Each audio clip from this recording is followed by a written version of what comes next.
God morgen. Tusen takk for i går, og velkommen til dere som eventuelt ikke var i går, til dag 2 på Kirkeneskonferansen.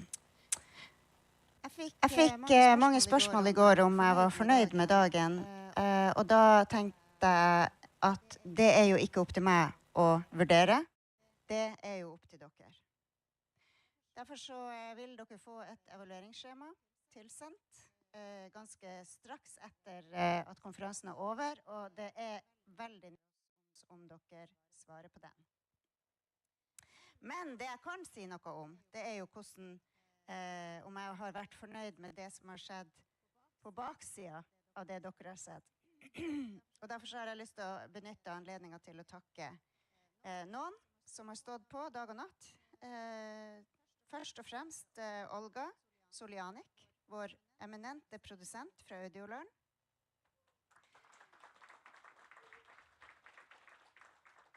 Reidun Klikken Lie, som har vært prosjektleder. Reidun Klikken Lie, project leader. Vi har hatt veldig god hjelp fra Julie Helene Sørensen og Christian Daljord fra Pro Tromsø. Vi har hatt kjempegod hjelp av Anne Figenskau fra UiT.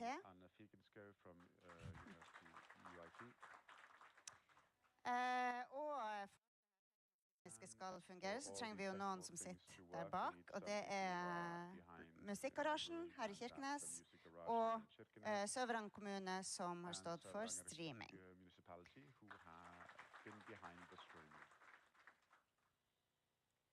Så har vi en Jonas Karlsbakk, han har hjulpet oss med å legge ut ting på sosiale medier, og vi er kjempeglade hvis dere leser det, like, deler. Det er alltid viktig for sosiale medier.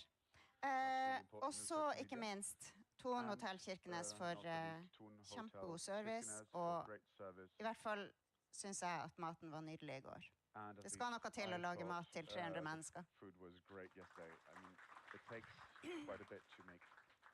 Helt til slutt, dere har noen sånn nøkkelbånd rundt halsen. I bærekraftens navn så vil vi gjerne gjenbruke dem, så hvis dere legger dem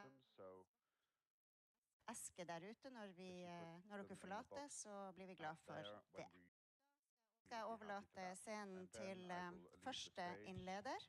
Vi hadde en liten diskusjon i går under frokosten hva titelen hans er, men vi konkluderte med at han har lang erfaring med å jobbe i spenningspunktet mellom, eller med kobling mellom det militære og det sivile. Var det greit, Leif Petter Sommerseth? Takk og velkommen. Tusen takk skal du ha. Thank you so much. God morgen. Jeg gledet meg i hvert fall ufattelig over dagen i går, og synes det er spennende å høre på flinke mennesker som snakker om det de brenner for. Det er overbevist om at vi kommer til å høre mer om i dag. Vi skal starte med å få statsråden for digitalisering og forvaltning. I går var det mange av dere som tenderte til å ramle innom at det var mye forvaltning vi måtte endre på og snakke om. Jeg er mer klar for den digitaliseringsbiten. Den er enkel og grei. Det er enere og nullere, så det er ja eller nei. Karianne Tung, vær så god. Karianne Tung.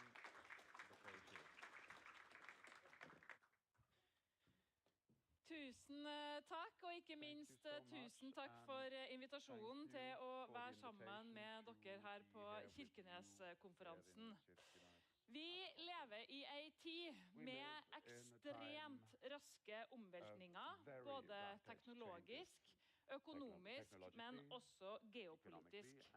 Vi står nå i den mest alvorlige sikkerhetspolitiske situasjonen siden andre verdenskrig. Krig på flere kontinenter, og vi har over 120 millioner mennesker på flukt. Noen sier også at Norge nå tjener på at oljeprisen er høy. Det er jeg uenig i. Fordi brudd i globale verdi- og leverandørkjeder, det rammer ikke bare husholdningene i Norge, men det rammer boligbygginga vår, det rammer industrien, det rammer forsvarsinvesteringer, og det rammer økonomien til oss alle sammen. Og ikke minst så rammer det også akkurat nå selve sikkerheten og beredskapen vår.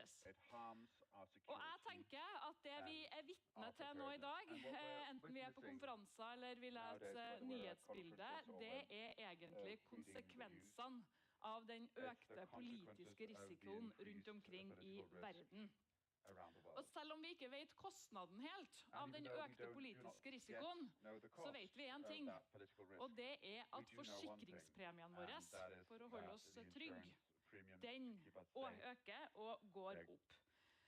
Derfor så må vi nå, i den tida som vi lever i, vi må ruste oss for at infrastrukturen vår, den kritiske infrastrukturen, blir slått ut. Og for meg så gjelder det jo særlig den digitale infrastrukturen med fibernett, kabler, mobilnett, internett, datasenter, programvare og alt som hører til.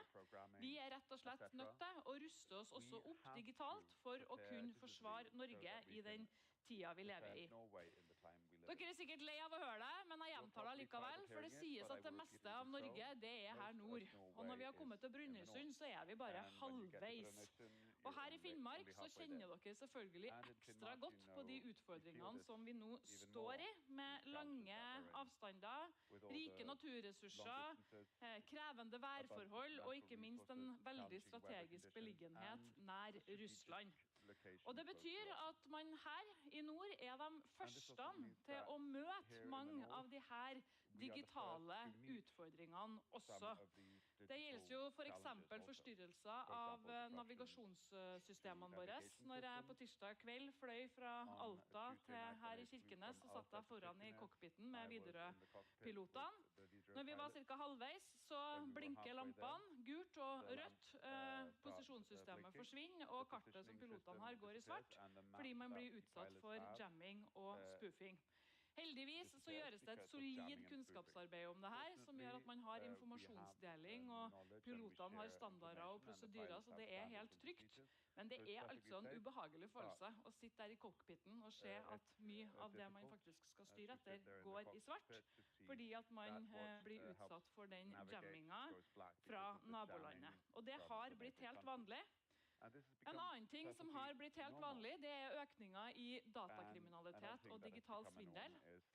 Det har nå større omsetning på verdensmarkedet enn det narkotikavirksomheten har. Digital svindel, det big business, og enda mer avanserte cyberangrep, det blir bare vanligere og vanligere. Stortinget har blitt rammet av cyberangrep, regjeringen har det. Infrastrukturen som vi har, for eksempel vannkraftverk. Og for noen dager siden så kunne Google melde at de for første gang avdekket et angrep støttet av kunstig intelligens som kunne omgå tofaktorautentiseringen. Heldigvis så ble det stoppet i tide. Men alt det her, det tyder på at det ikke lenger mulig å snakke om teknologi som noe som foregår på siden av samfunnsutviklingen vår. Teknologi, folkens, det har blitt selve samfunnsutviklingen. Og i det landskapet hvor teknologi så sentralt, ja, da digital motstandskraft helt avgjørende. Derfor så må vi nå bygge en digital infrastruktur som tåler mer, selvfølgelig i form av vær og vind, men ikke minst i form av uønsket og ønsket hendelser. Vi nødt til å bygge basestasjoner som har mer reservestrøm. Vi nødt til å lage flere alternativer for mobil- og fibernettene våre. Vi nødt til å gjøre dem mer motstandskraftige. Og nå tester vi også hvordan satellitter i mer utstrakt grad kan virke sammen med de nettene som vi allerede har fra Telenor, Ice og Telia for eksempel. Og den uttestingen, den særlig viktig her i nord, hvor noe av dekningen litt dårligere.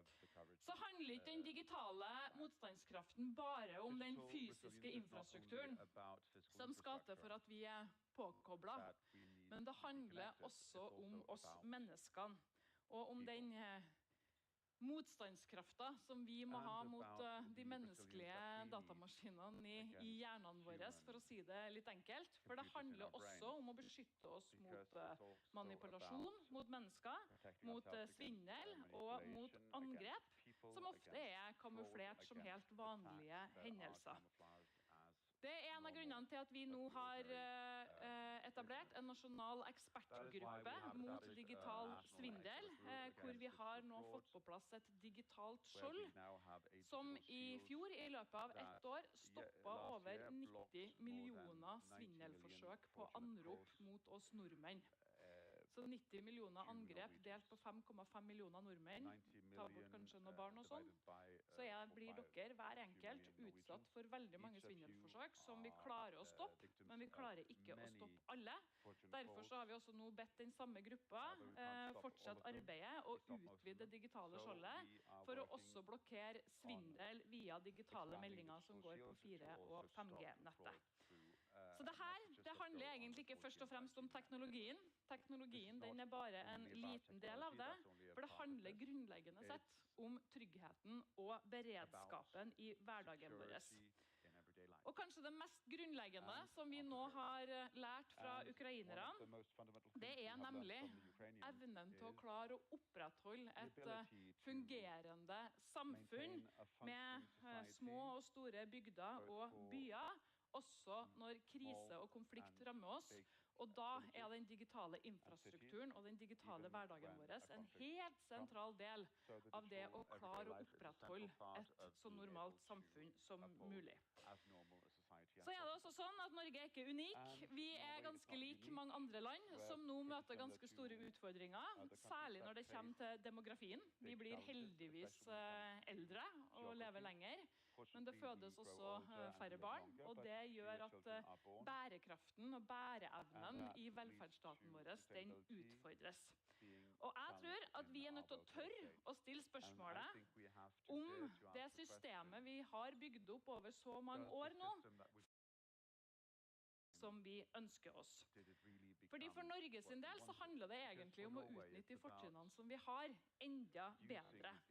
Og som jeg sa helt innledningsvis, forsikringspremien vår, den går opp på mange områder. Da vi nå nødt til i årene fremover å bruke ressursene våre på en enda bedre og enda smartere måte.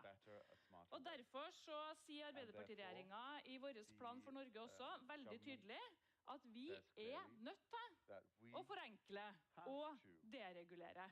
Tida har kommet for å gjøre den oppgaven på alvor.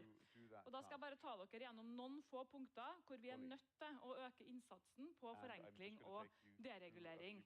Og det kanskje ikke noe overraskelse på punkt 1, fordi statsforvalteren har i dag oppdrag fra 14 departement og 7 direktorater og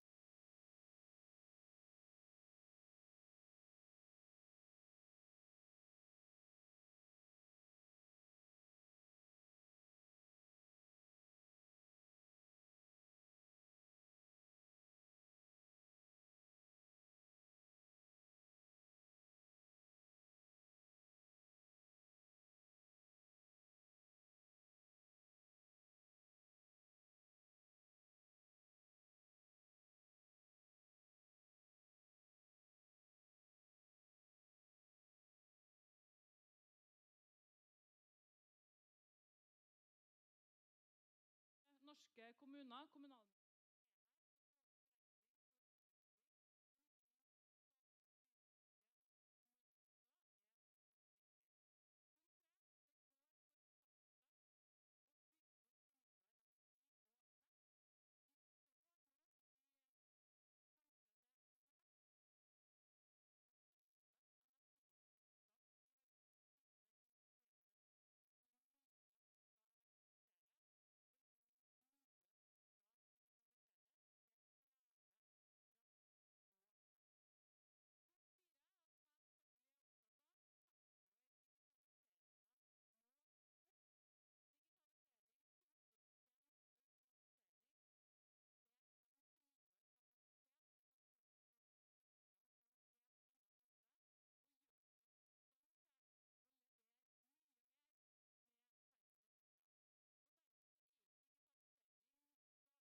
probable that sabotage will happen against critical infrastructure and critical infrastructure. Så det å There's a lot jobbe of med that here in the north. So risikovurderinger, working on risk assessment, sårbarhetsanalyser vulnerability over hvor analysis, næringsliv, da, where deres you as verdikjeder hvor her commerce and industry, dataene where's your lagret, value hvor chains, mange where's my sidetyper data har jeg stored, på min how bedrift, many hva fiber gjør jeg hvis jeg entries do mister I have to tilgangen my til systemer? business? Alt det What her må happens if I man lose tenke access på, to gjøre systems? vurderinger All of av, this you have to think og about lage and make scenarioer for assessments hvordan and man handler.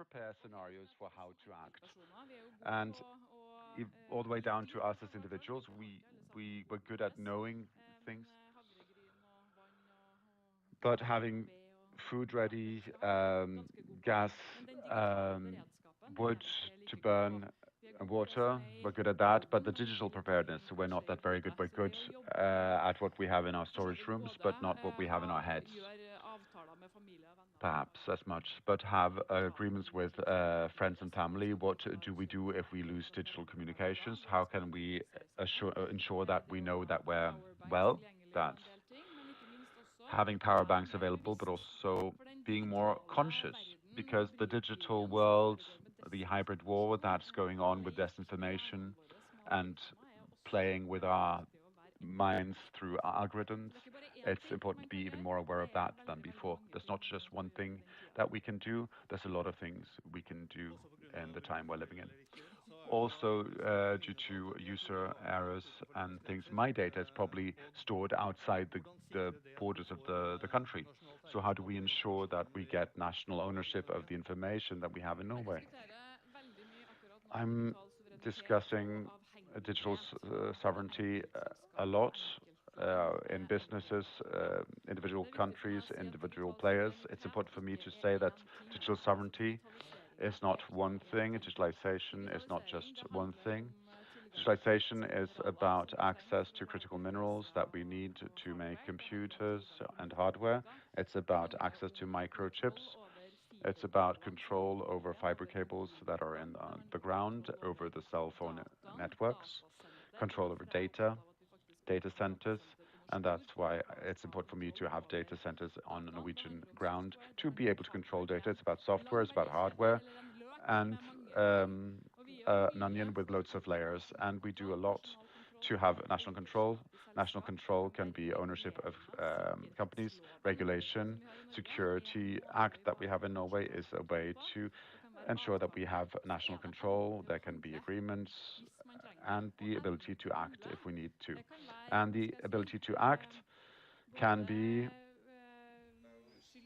it can be both for political reasons, and that's why we're discussing this here, because we depend a bit too much on individual countries or individual politicians, some would say, but the ability to do something about this, whether it be a storm that causes damage to infrastructure, or a cyber attack, or a political player that actually does something. So the ability to act, that requires good preparations, both from the authorities. We are working now with 75% of the Norwegian public administration depends on Microsoft, and we have chosen it because it has been secure, because it has been the best one, but it's still just one player, and this makes us very vulnerable. So to work with open source, different formats, and to try and build up European players on this market that can be a good competitor on different storage services, etc. And maybe in 5-10 years we are discussing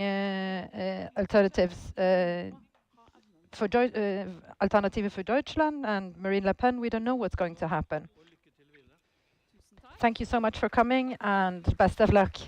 Thanks for having me.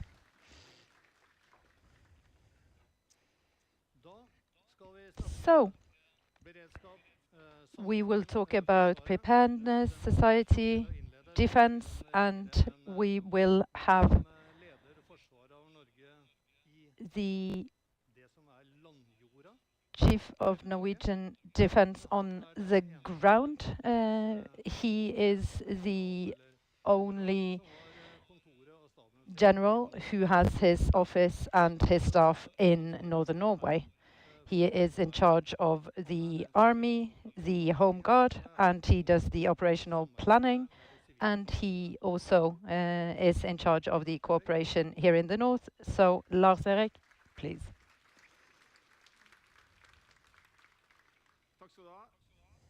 Thank you so much. Ministers, state secretaries, ambassadors, dear everybody, thank you so much for having me here. I will give a brief introduction to the following panel debate, a little bit about the threats and from the military perspective, what this means for us, and what is it that the army does, and what is it we have to do, all of us together, to face this future that we have been hearing about here, both yesterday and today. The threat we're facing is global uncertainty, climate change. This is something that is affecting us every day. And we have war going on in Europe and in the Middle East.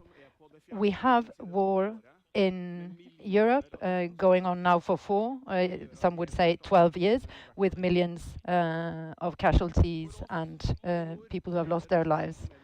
And for us in the north, the biggest dimension when it comes to threats, that's Russia. And luckily, the threat is currently low due to the military capacities that we have in our areas, being busy with war in Ukraine. But if that war stops, this will quickly change. The Finnish chief of defense said last week that we need to prepare for a situation where Russian military forces along the Norwegian-Finnish border will be tripled. We see the Russian military industry. They have transitioned in terms of economy, so they can produce for war. So this means that we are facing a Russia that has developed a military capacity and will have military capacity that is way different than what we've seen in the past. If you combine this with a Russia that has been willing to use military force against a neighbor, and a Russia where the will to do this is so strong, so when you have passed 1 million casualties and dead, there is still no stopping. So we are facing a situation where we have a neighbor who has both the ability and the will to use military force. And like was already said here, we see what's playing out in Europe when it comes to sabotage, increased espionage, and different operations. That is part of the overall picture that we need to deal with. So among other things, those of us here, we are the first line defense. We are the one who need to deter. We are the ones who must stop and strike back an attack. And this starts at the border. And this resilience that we generate each and every day, that's the starting point for success. And I think the most important thing we can do to build this resilience, that is to safeguard and to further develop our unity. That's what binds us together. And that also builds trust, the trust that we need to deal with our everyday lives, but also if there should be an extraordinary need in the future. And this trust, I think that we build it by dialogue, talking to each other like we do here, like we did at dinner yesterday, and like we also do when we do things together. When the army soldiers and police officer here together with customs officer do their tasks at the border, that is building trust. While I'm here, so hundreds of participants, soldiers from the army and also from the Norwegian Civil Defense, they are having an exercise together here in the north. We haven't done a big one like this one for many years. This makes us better prepared. And this doesn't mean that, of course, we in the military system, we have a huge responsibility, and that is to contribute with safety, security for the entire population and also our allies. The defense initiative, that was a change in pace when it comes to this, and we are building up our defense in an historically big way.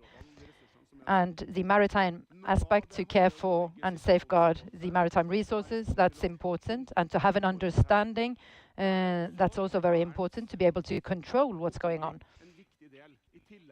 So building up the army's capacities, that is important. It's about security every day, of course, as well, for those of us who live and work in all of Norway, but maybe in particular here in the north. So therefore, to build up the North Brigade, the Finnmark Brigade, that's extremely important. We will have thousands more Norwegian soldiers present every day here in the north, equipped with modern equipment. And this says something about our military capacity, and it will probably be noted. But not least, it says something about the political will we have to defend all of our country. And the security that we want to generate together with others must create also the space that we need for development and growth in all of our country, but maybe in particular in the north. So resilience or security in the north. What is the north? Is that northern Norway? Is it the North Cape? What is it? We should be including, not excluding, I think. Sometimes we should look from the global perspective. Maybe they see us as the Nordic countries more than just a region in one particular country. And there are positive things to say also from the military perspective. When it comes to military cooperation, things are tighter than ever. 25,000 Allied soldiers, they had an exercise this winter, practicing how to defend Norway. And we have a situation, first time in 500 years, maybe ever, that we have one defense plan and one area of operations and one command. So this gives us really some opportunities that we want to make the most of, but also as a total defense, we must include all of these aspects and opportunities when we think without borders or limits. So when it comes to both the physical domain and the administrative domain, so how can we, in the best possible way, combine all of our resources?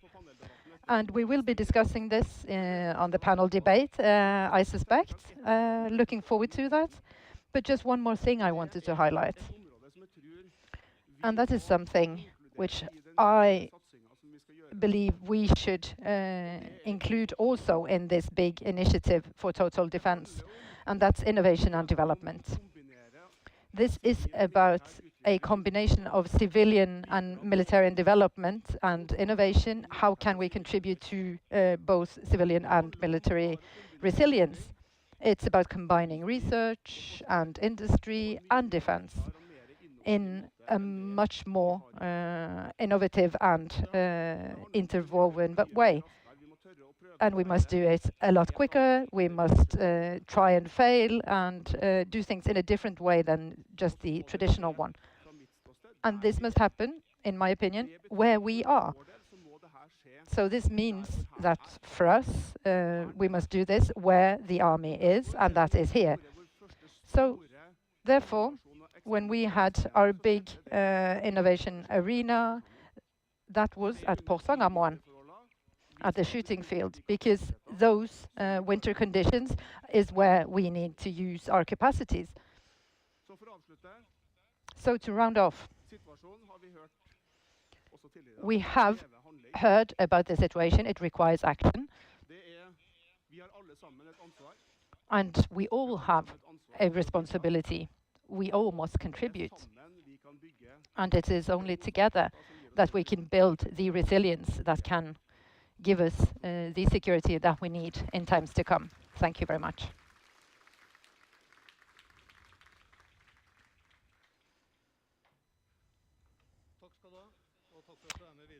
Thank you, and thanks for being with us on stage still. We will have a very bright panel. We have with us Nilsen from the Defense Committee. When I was preparing for county administrations and municipalities of preparing reports, I was told I should call Alta, and Monica and someone else were there. They had already analyzed everything, and we could just cherry pick really, because they had done all of the work. So I'm so happy you are here. And then we have Thomas Beck. He has been here at Finnmark Ground Defense previously, and everything that one needs to purchase for the defense sector, he's the one who buys it. So if you're not selling things, just talk to him. And then we have Jonny Brodersen.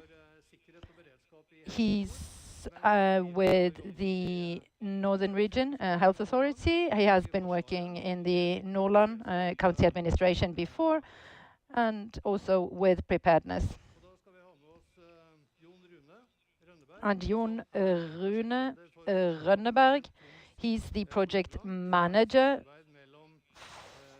for the defense cooperation between 2 county administrations and all of the municipalities in Troms and all of the ones who are under the administration of Hålogaland. Lars, when I spoke to you beforehand, you said that you wanted to discuss who do you want to cooperate with and why. So I prepared now for Jonny, and you have been talking about cooperation not long ago, right? So what do you take with you from that conversation? What's the most important thing for you in that context? Well, when it comes to our region in the north, the army is one of our most important partners. So we have a partner agreement now, specifically working up with the regulations that the armed forces have. And for the specialized health services, we need to know what are the expectations that the armed forces have, and how can we support that and comply with that. Of course, we work with other defense players, but in this dialogue, and what was also said yesterday, what is the most important thing in what we do? Society must be active and running. And it was pointed to yesterday that the most important thing people can do if they're not at the front line is to go to work, to keep up infrastructure and society running. And that's something that we have taken seriously in the Northern Health Region. We have asked our hospitals to have plans to how to handle if there is a loss in energy supply, food, water shortage for 7 days. So, because we are giving these advices to the civilians, and we must be able to meet them ourselves. One of the most important things is to keep our hospitals up and running, also if it is a difficult situation. And if we can do this, then we will support the armed forces in the best possible ways. But if we cannot keep up activities in our hospitals when it is a difficult situation, that if there is an extreme weather situation or a complex situation, if that's not possible to keep up operations, then we cannot support the armed forces. What causes me some concern is that not all sectors and businesses are aware of their basic preparedness. So fix the basics, and then you can increase capacities and support in other ways. If you've read the news today, there was a meeting with the ministry, and we have new guidelines, and 7,000 beds must be freed up to handle a kind of war scenario, where there are casualties and a lot of people injured. So we must do the task so we can stand firm in a difficult situation. So the rest of you, I will open the floor. You agreed, you had a meeting chief of the army. He's in a lucky situation. He can ask for anything, and he doesn't have to pay because it's a different sector. And then you must listen to the wishes from chief of the army, and you have enough to do, I think, in the hospitals and health sector as well, I think. So how does this, do these priorities manifest when it's something far ahead in time and you don't know when and how? But if you don't prioritize doing it now, you will not be able to do in times of crisis. So how can you reach these goals in your sector, and how can you influence? So when ministers meet around the king's table, where they see the overall picture, that we can actually have a list of priorities. Well, the tasks we were given today must be solved within the existing frameworks. And that's mainly often the situation. So on an overarching level, what I find is lacking is a debate on priorities, because everybody says, yes, security must be prioritized, but we need to down prioritize something else, and that's the difficult bit. At least I think the welfare system we have in Norway and the transition we need to do now, at the end of the day, it means we need to cut some services. If we wish to have critical infrastructure that is robust, to have preparedness and security, and it will require investments. And if we are to invest in this area, we must down prioritize something else, because there will be no additional funding, even though we are also the health services for the armed forces. We only have one health system in Norway. So in this debate, what is it we should not prioritize? And we try to do what we can within the framework we have, both when it comes to investments and operations running, to be robust and to increase capacities and flexibility so we can support the needs that the armed forces have.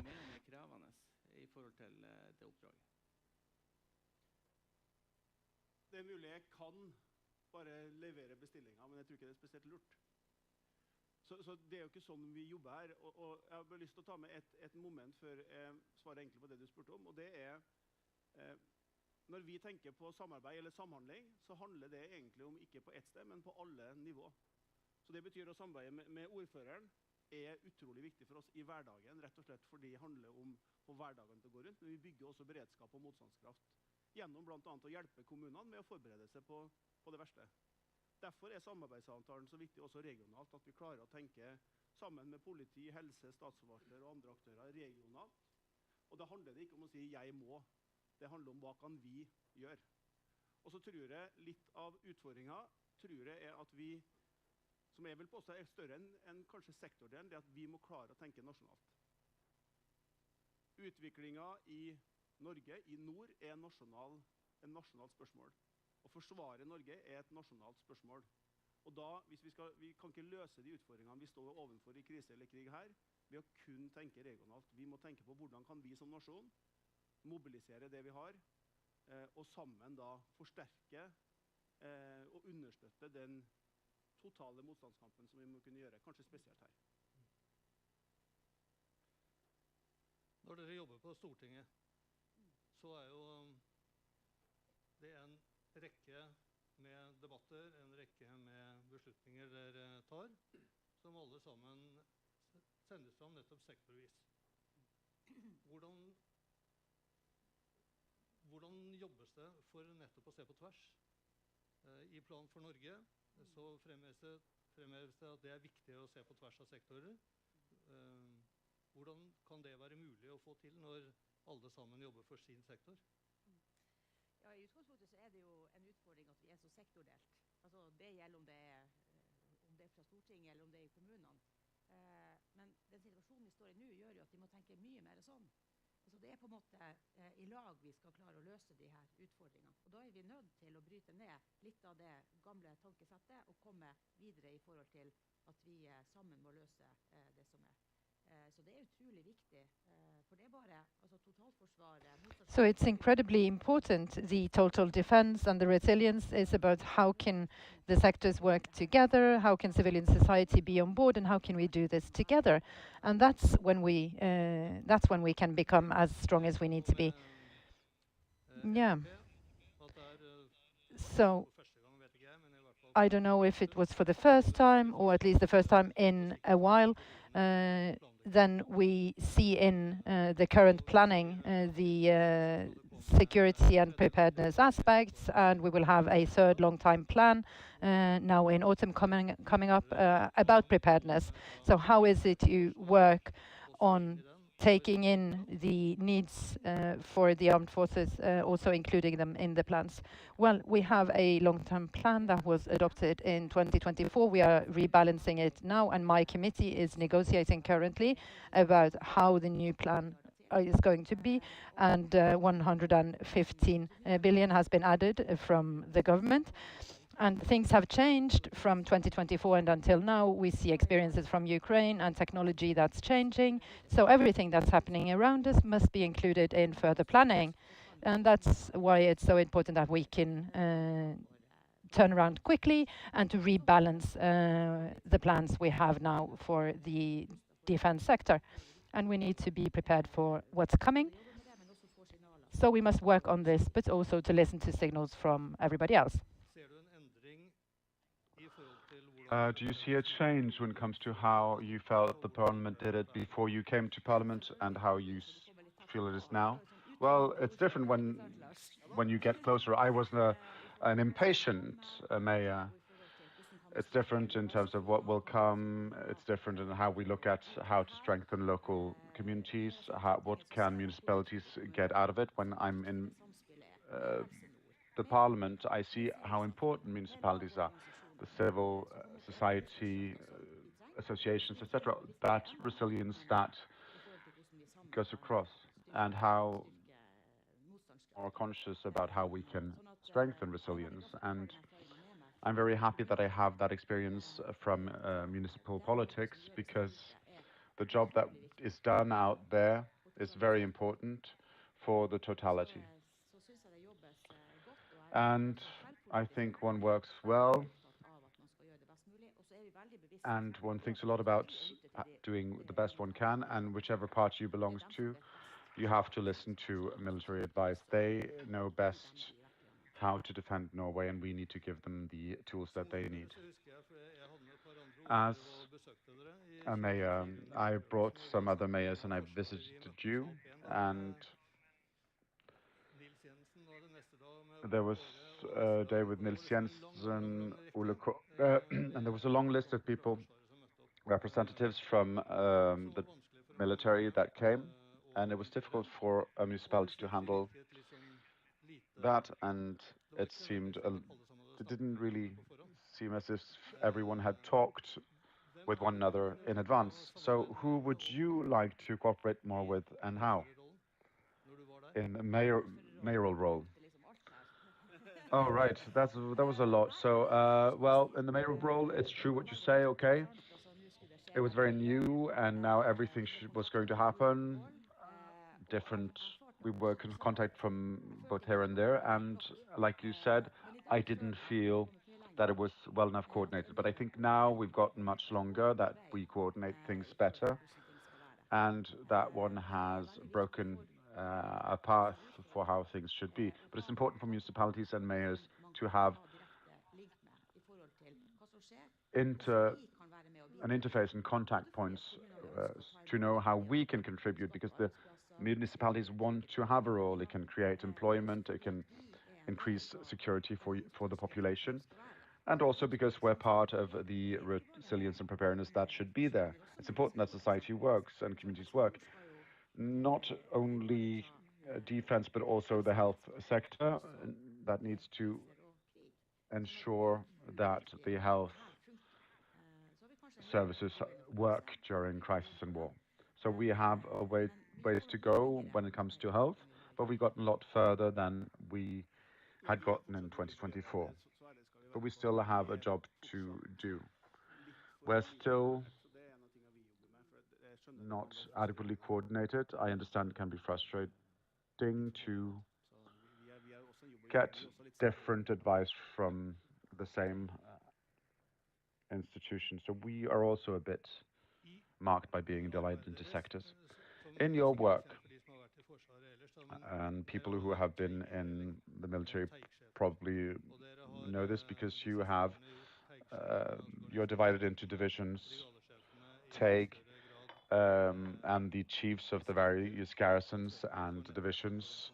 You've made them responsible of having that contact within their area.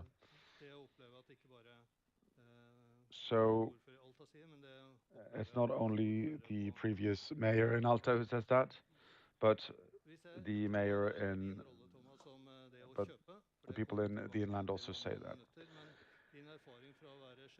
Well, let's not only talk about buying, but your experience being the chief of the ground forces in Finnmark.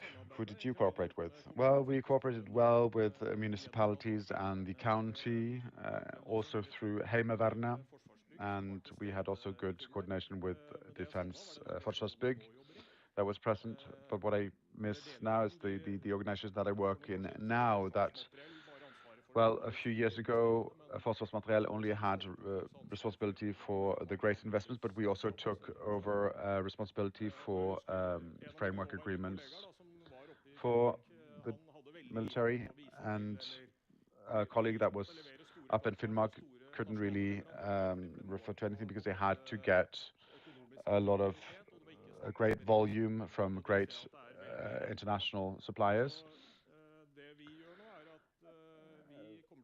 So what we do now is that we will establish an office in Alta, and that position was announced recently, so that you who are in commerce and industry has a contact point. And we also have to discuss with the army what needs they have, what do they need from local suppliers, and what can we deliver from others. So that's an important area that we need to work on. I see that for you who are on the outside, it's a complex organization to relate to. It says that I work in the military, but I'm actually belonging to another department. So it's important to have a face outward that you can contact to use the resources we have. And we're going to invest a lot for Lervik and the army, but we also need framework agreements to support daily operations, kitchen, maintenance,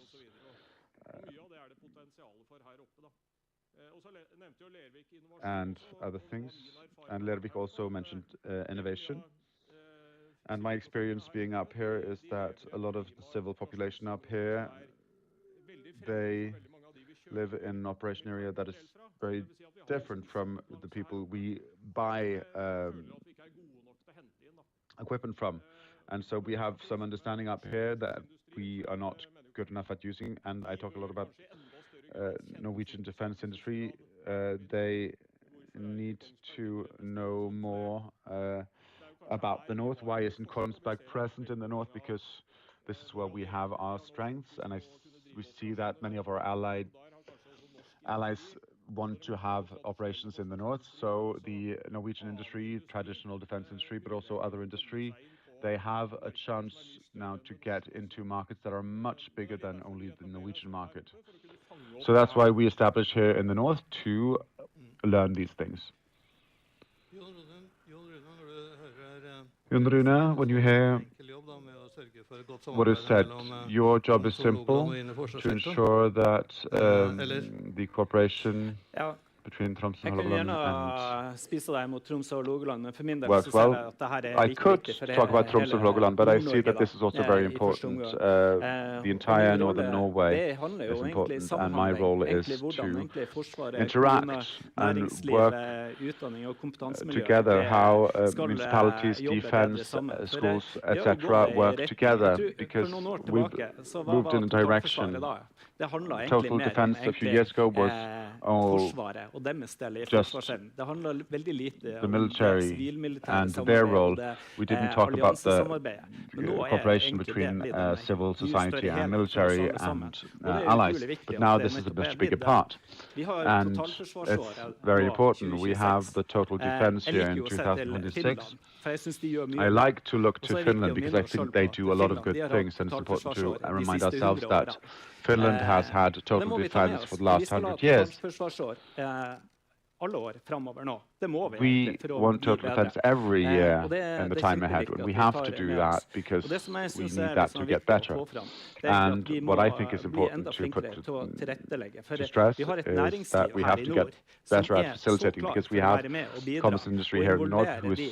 Og de er who klar for really det. Er wants det to en ting vi må participate. bli We virkelig need to gode på her involve i them. Nord-Norge, så er det til And what å we få have til to get mer good at med here in mindre. northern For sånn Norway er det is egentlig. to Inntil manage videre to så do får vi more håpe with at less, det because for bedrer seg now etter hvert. that's Men how it inntil is. videre så må vi And then få we can hope til that mer things med get better in the mindre. future. But Og det for handler now we egentlig have om to do more with innovasjon og less. utvikling og And få this is det her about til å innovation, spille development, bedre på lag. and For det er learning veldig how to enkelt å si play together and hvis vi gjør work de in riktige teams tingene more. i fredstid, If we do the ja, right så blir det things mest mulig when business there's as peace, usual i krig. Det er veldig then enkelt å it si. will be more business Men as usual Ukraina, when de there's gjør war. det. Men de It's easy vet to egentlig say hvor mye that det her Ukraine koster, for det does koster this, but kjempemye they å know ha how much it business as costs, usual. because For it det costs tærer a på lot to have dem, business as hver usual, dag, because hvert sekund. Og it grunnen for at de fortsatt drains them står i every det nå, day. det er for at de But har the et reason why they velfungerende still totalforsvar. Og det manage bygger de ikke opp to gjennom do this is because they have a great total 2026. defense, Det and you handler om de can't langsiktige build that planene. through a Og one det er jo year det som called the jeg håper total skal kunne defense være year med of sammen med 2026. You need for det to her think like det her er this et samspill for å få det in the til. long term, and we have skal du to ha. interact and cooperate Da har to både manage. Thomas og Jon Rune Both ledet oss inn på Thomas and neste Jon del Rune av have panelet, så da sier jeg tusen takk guided til us into Jonny og til the Jon next part of Rune. the panel, and I thank Thomas and Jon Rune for their participation. Vi må sitte igjen. Skal vi se. Ja, jeg er jo bare hoppa inn her, så jeg bare gjør I'm just Og da gonna skal vi få jump in opp here. to stykker som And har sittet utålmodig We're siden de getting kom two i går people who formiddag. have been Det er Vibeke here Tandvik since i they NHO came Arktis, og this det er Mona Halvori, morning. som er Mona Halvori leverandørutvikling i and Finnmark. Det var en gang et prosjekt, men det er jo egentlig henne. Vibeke Tandvik.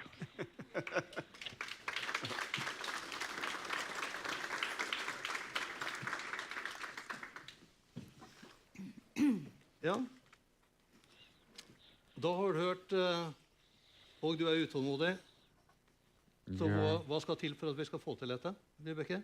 What is necessary for us to manage this? You said from yesterday, I would say 5 years. Jeg tenker vi har snakket mye But om nordområdesatsing, we've talked a lot about nordområdepolitikk i mange år. Kanskje vi skal northern begynne å snakke litt mer om areas and the langtidsplanen politics in the og north. koble dem. Perhaps we should For vi talk ser jo more at det har about the noen long-term plan virkemidler, og and kanskje see these ikke things så mye in økonomi conjunction. bak We den see we don't have nordområdesatsingen, the men her measures trengs and the virkelig finances en behind økonomi the i forsvarssektoren for push tiden. in the north. Og vi må But sørge right for now å we skape have de finances in ringvirkningene the defense sector, and her. we need For det er to faktisk det som create gir det riktige the forsvaret. Næringslivet er i praksis side effects that we want here. infrastrukturen. Commerce and Vi har industry telekom, is the vi critical har, infrastructure. We have telecommunications, we have energy, Så jeg tenker at jo we flere attraktive arbeidsplasser, do også innenfor food. kompetanse, teknologi So og innovasjon, more skape employment in technology and innovation. If we create that in the north, the Så, greater, og vi the better har the jobbet defense systematisk over in tid. Norway will be.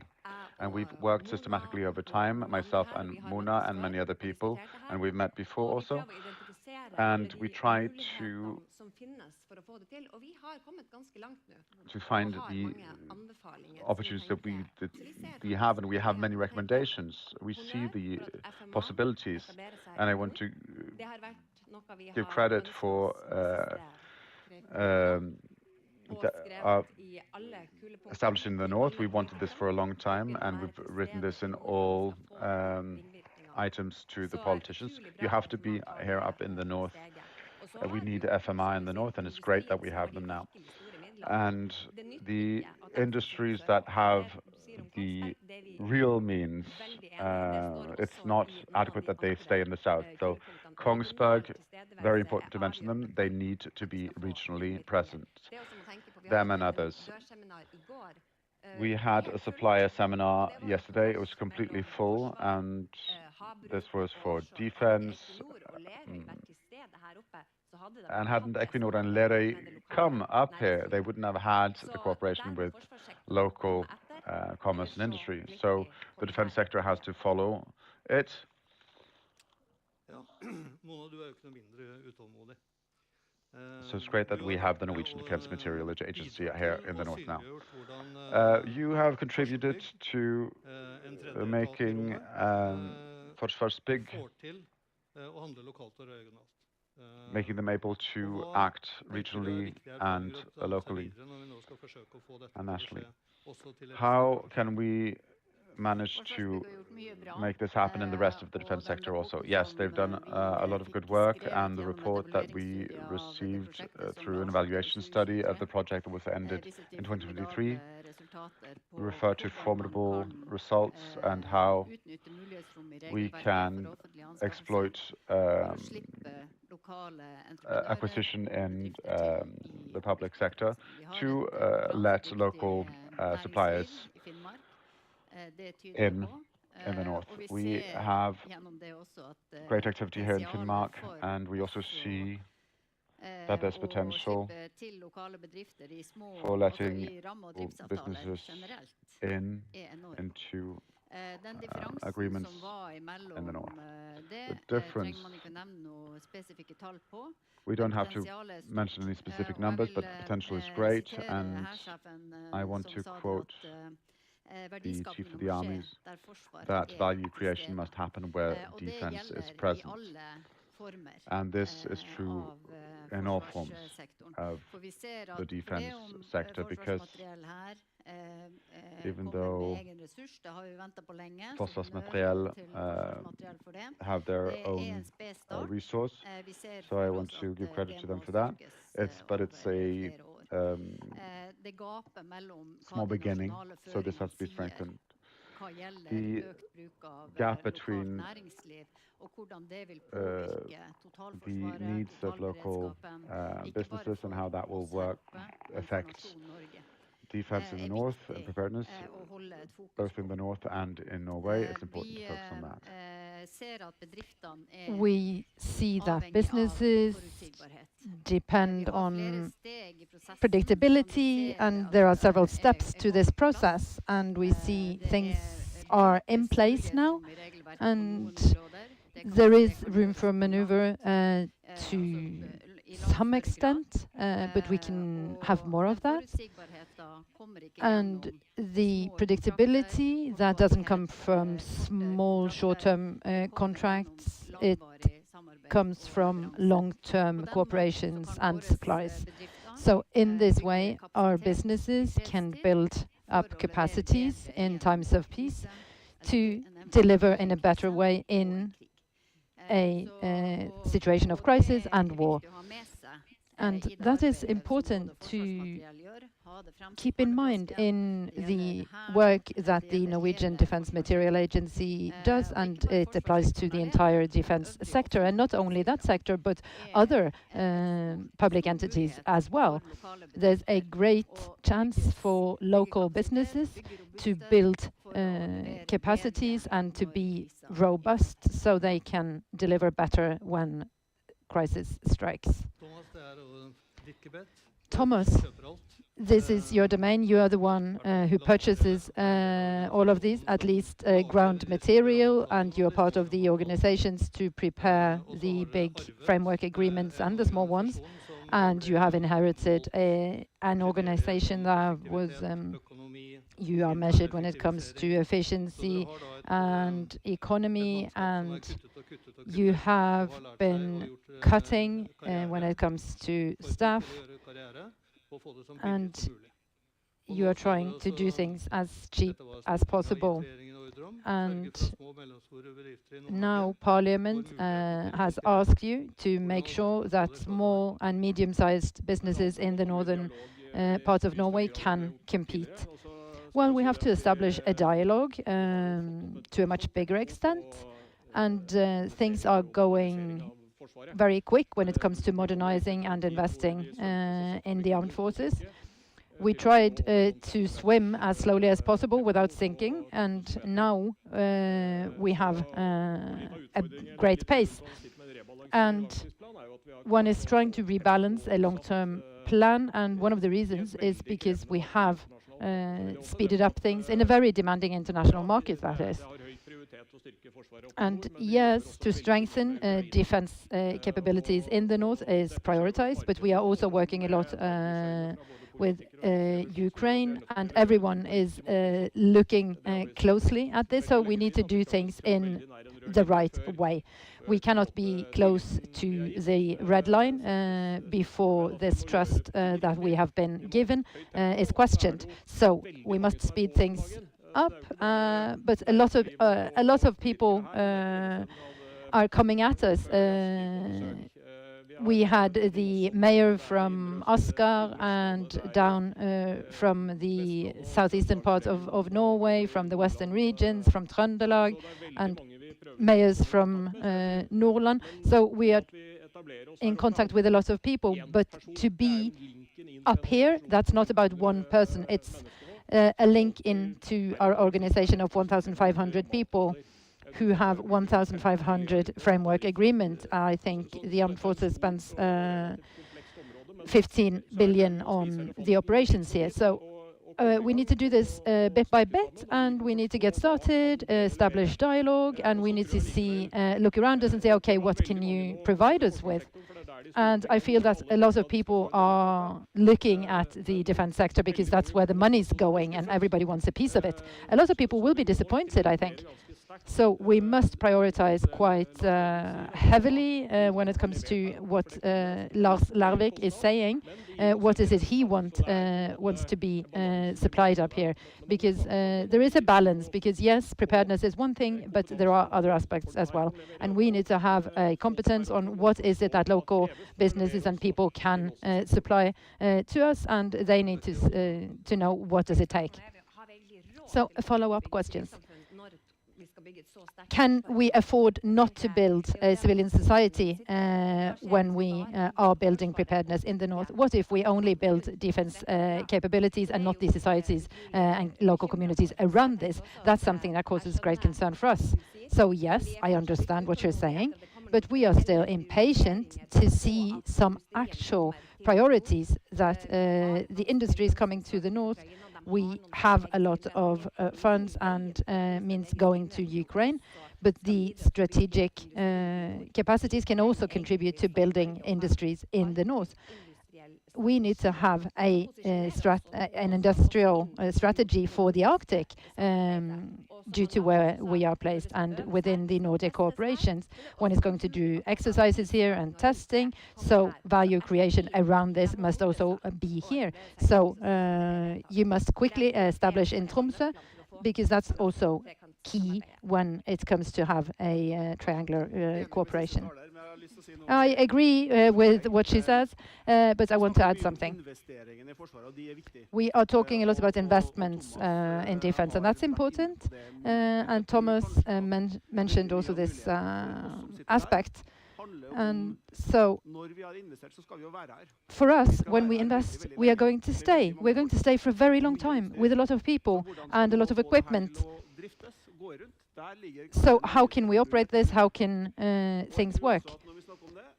And talking about that, I want to encourage not to only speak about what we're going to do with the people who are here, but how can we bring more people? I think that's both when it comes to security policy, that's an ambition we must have, but also as a national ambition. We must have more people here in the north. We are going to come, and we will be here, no doubt, but to face or to safeguard the perspective that Thomas and others mentioned, we must show that the tax money that we are given are spent in the best possible way. I cannot go out and spend a whole lot of money on things here that I could get cheaper elsewhere. But maybe we can think differently. We can think in a longer perspective, and that would make it easier for local players to commit, but also for new players to come and establish themselves with their businesses here. So more long-term perspectives, and also when it comes to how we are going to operate not only our armed forces, but our society here in the north. Just a brief comment? No, Thomas first. I fully agree with Lervik, and to have long-term contracts, of course, that's extremely important because it gives an incentive for investments for the industry to employ people, to build factories, plants, etc. And there is a lot of funding now for building and factories like the one at Raufoss currently. So part of that industry, maybe we would like to see it further up north. It used to be west of the river Glomma because one was concerned about the Swedes, but that's no longer a big concern. So, well, I'm not trying to be a politician, but I think proximity, geographically speaking, is important. And when I was here previously working, then the food was transported over very long distances. And I think one could imagine to have maybe a local supplier that could supply this with a stock for 1 to 2 months. They didn't have to be open all along because at some point also roads were closed through Finland because of COVID-19. So there are so many things to consider. I live close to the airport of Gardermoen, and there are lots of big storages for big companies, and there's little of that up here. We must not only think defense, but have a total defense perspective, because other people will also need fuel and food. So a bit more impatient, maybe, Monica, a couple of years ago than now, but still everything is not resolved. I'm still impatient, I am. Because what's happening now with when we are building up capacities for the armed forces in the north, there are so many opportunities. There are so many great businesses in the northern part of Norway, and for them to be a part of this is extremely important. And maybe it's a little bit more expensive, like you were saying. If you can create workplaces here, that is the most important thing, because that way we can secure that people really want to live and can live here. So that's an important bit. For local businesses to be a part of this is very important. And the bakery in Lakselv and the bread and transporting the food, that's the way it was. But think of the opportunities we have, the agriculture that we have in Finnmark, the seafood industry. That should be very natural that they can supply food for the defense sector. And it's local, and it also helps us to have food security in the north. So at Porsangermoen, many of those who participated in building the infrastructure there were local enterprises, but also when it comes to food. And we would like to see Kongsberg coming to Finnmark as well. How can we do this? So local food is also very tasty, like we experienced yesterday.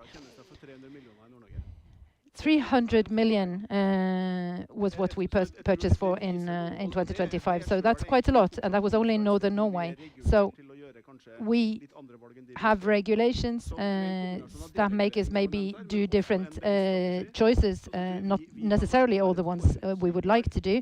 So how can we be a predictable player, coming back to this? That in itself cannot make local businesses flourish and everything be good and well, but we can contribute with our bit. So for you not to be as impatient, but to be happy, what must we do? Now, you tell me, we've seen at this conference what's important. I was listening to the big picture at a side event here, and it was the one from Barrow, the local company that makes installations for lighting, and he had an example of how difficult it is to get the right people and the right competence. He had an electronics engineer, and his partner could not get a job up here.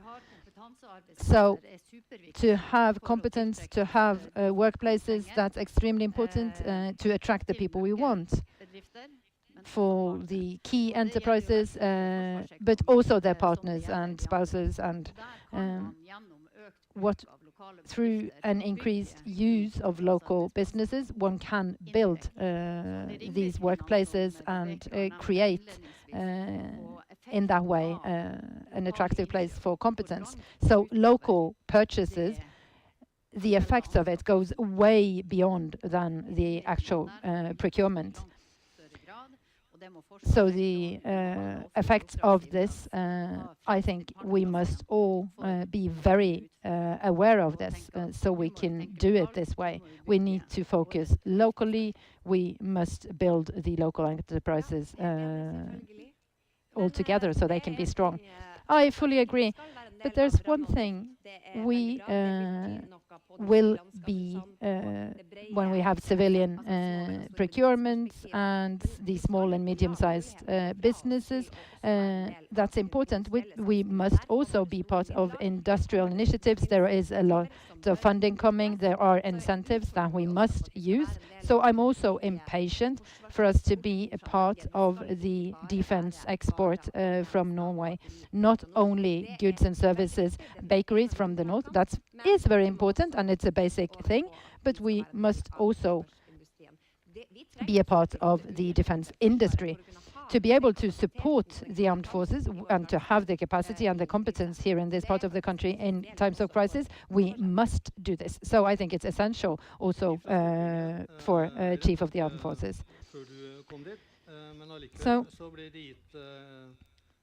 there was an order from Parliament to the government to make sure that small and medium-sized businesses, to a bigger extent or at all, could sell their goods and services to the defense sector.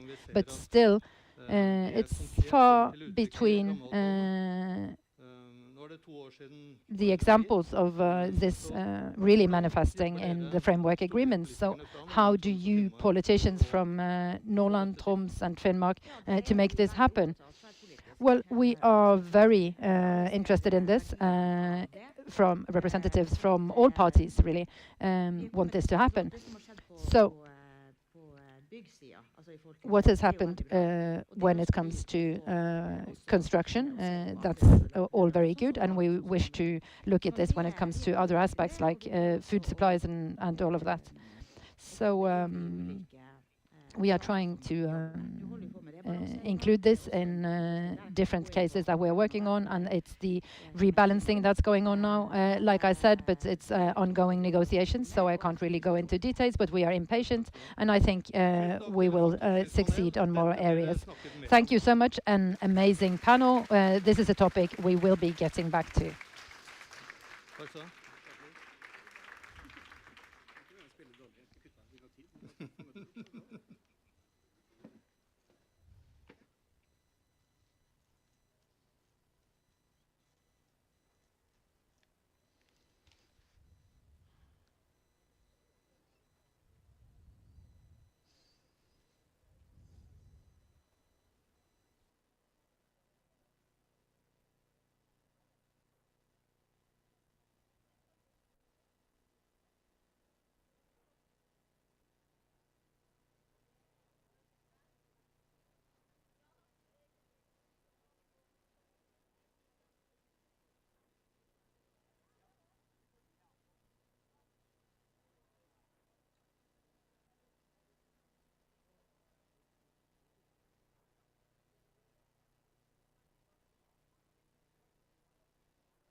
går han av, så går han av automatisk. Veldig rart han er på høyeste.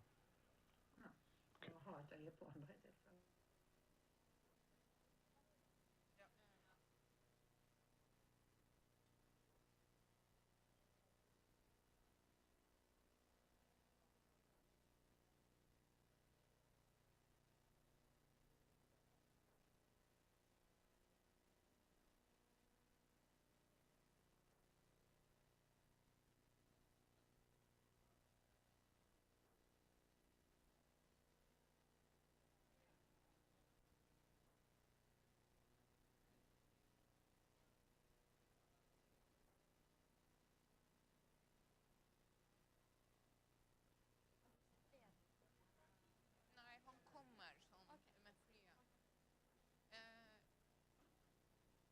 Kan dere lukke døren på begge sider? Ja. Og Christian, ja, lukke døren. Takk.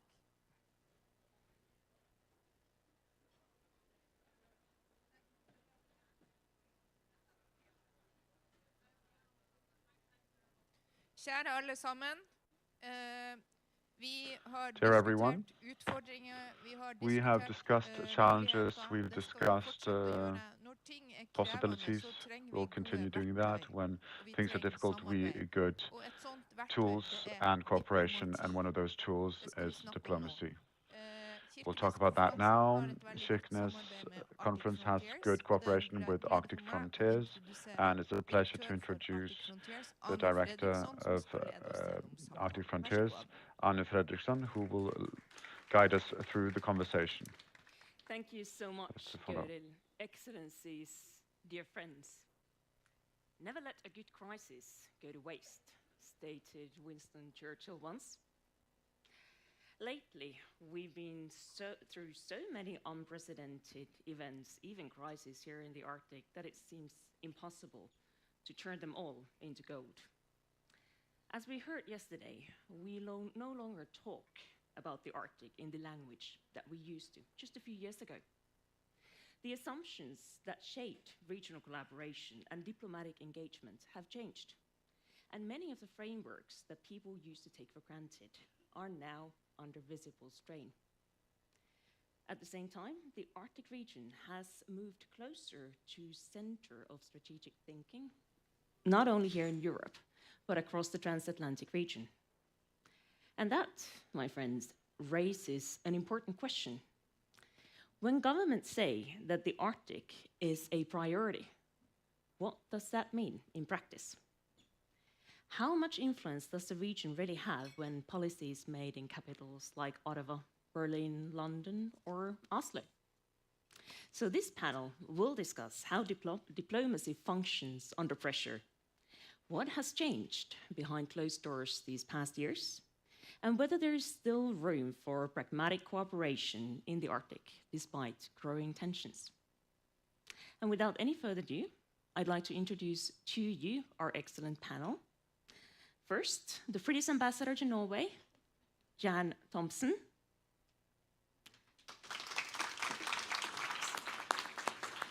The Canadian ambassador to Norway, Amy Baker.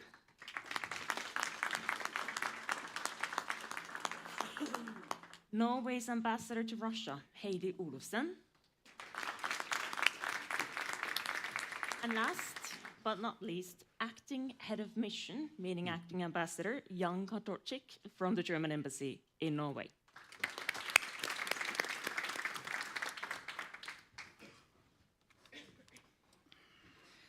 So, increased attention towards the Arctic. How do our allied and partners perceive the developments in the north right now? Maybe start with you, Ambassador Thompson. Yeah, thank you. Very nice to be here. We've always heard a lot about, and you were just referring to it, kind of high north, low tension, and it doesn't exactly feel like that anymore. I think that's still the aspiration, but we definitely are seeing the Arctic as an increasingly contested space, I think, and that is not obviously earlier this year we heard an awful lot about Greenland, and there was a lot of focus on that, but I think it's not just that. As climate change really kicks in, as we see sea ice melting, we obviously see new sea routes opening up, and that offers new opportunities as well for resource extraction, whether that's oil and gas or critical minerals or some of the resources on which some of our new technologies depend. So we see a lot more interest in economic opportunity in the Arctic, but we also see a lot more challenges.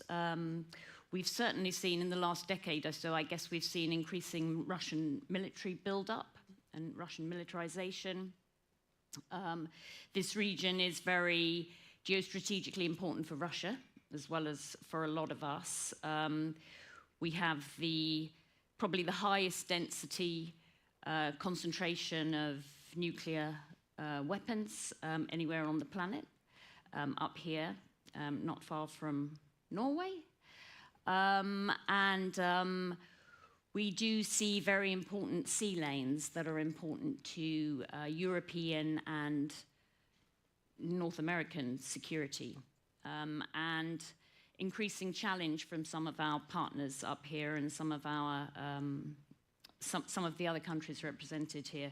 So all of that means I think we do see increased geostrategic significance of this region, increased focus on it. And for the UK, we're not, we're the closest neighbour to the Arctic. Parts of Scotland are closer to the Arctic than they are to London. We depend very much on this region for our national security. It's really important to our national security. It's really important to our energy security. It's very important to our data security, data lines of communication, subsea cables, all of this. This affects the UK very much, as well as, of course, the broader impacts of climate change. So for us, I think it is a region of growing importance and focus and strategic engagement, and I think that's reflected in our engagement up here. Actually, I'd like to jump over to you, Jan Karl-Torchiks. You also represent a close ally, but a non-Arctic state. How do you perceive the Arctic? Thank you, first of all, for inviting me to this conference. First time for me to be here in Kirkenes. And yes, Germany is certainly not an Arctic state, and not even a near Arctic state, and not as close as the UK to the Arctic. But still, we are very, very dependent on the Arctic. And whereas previously we have focused in our Arctic policy on research.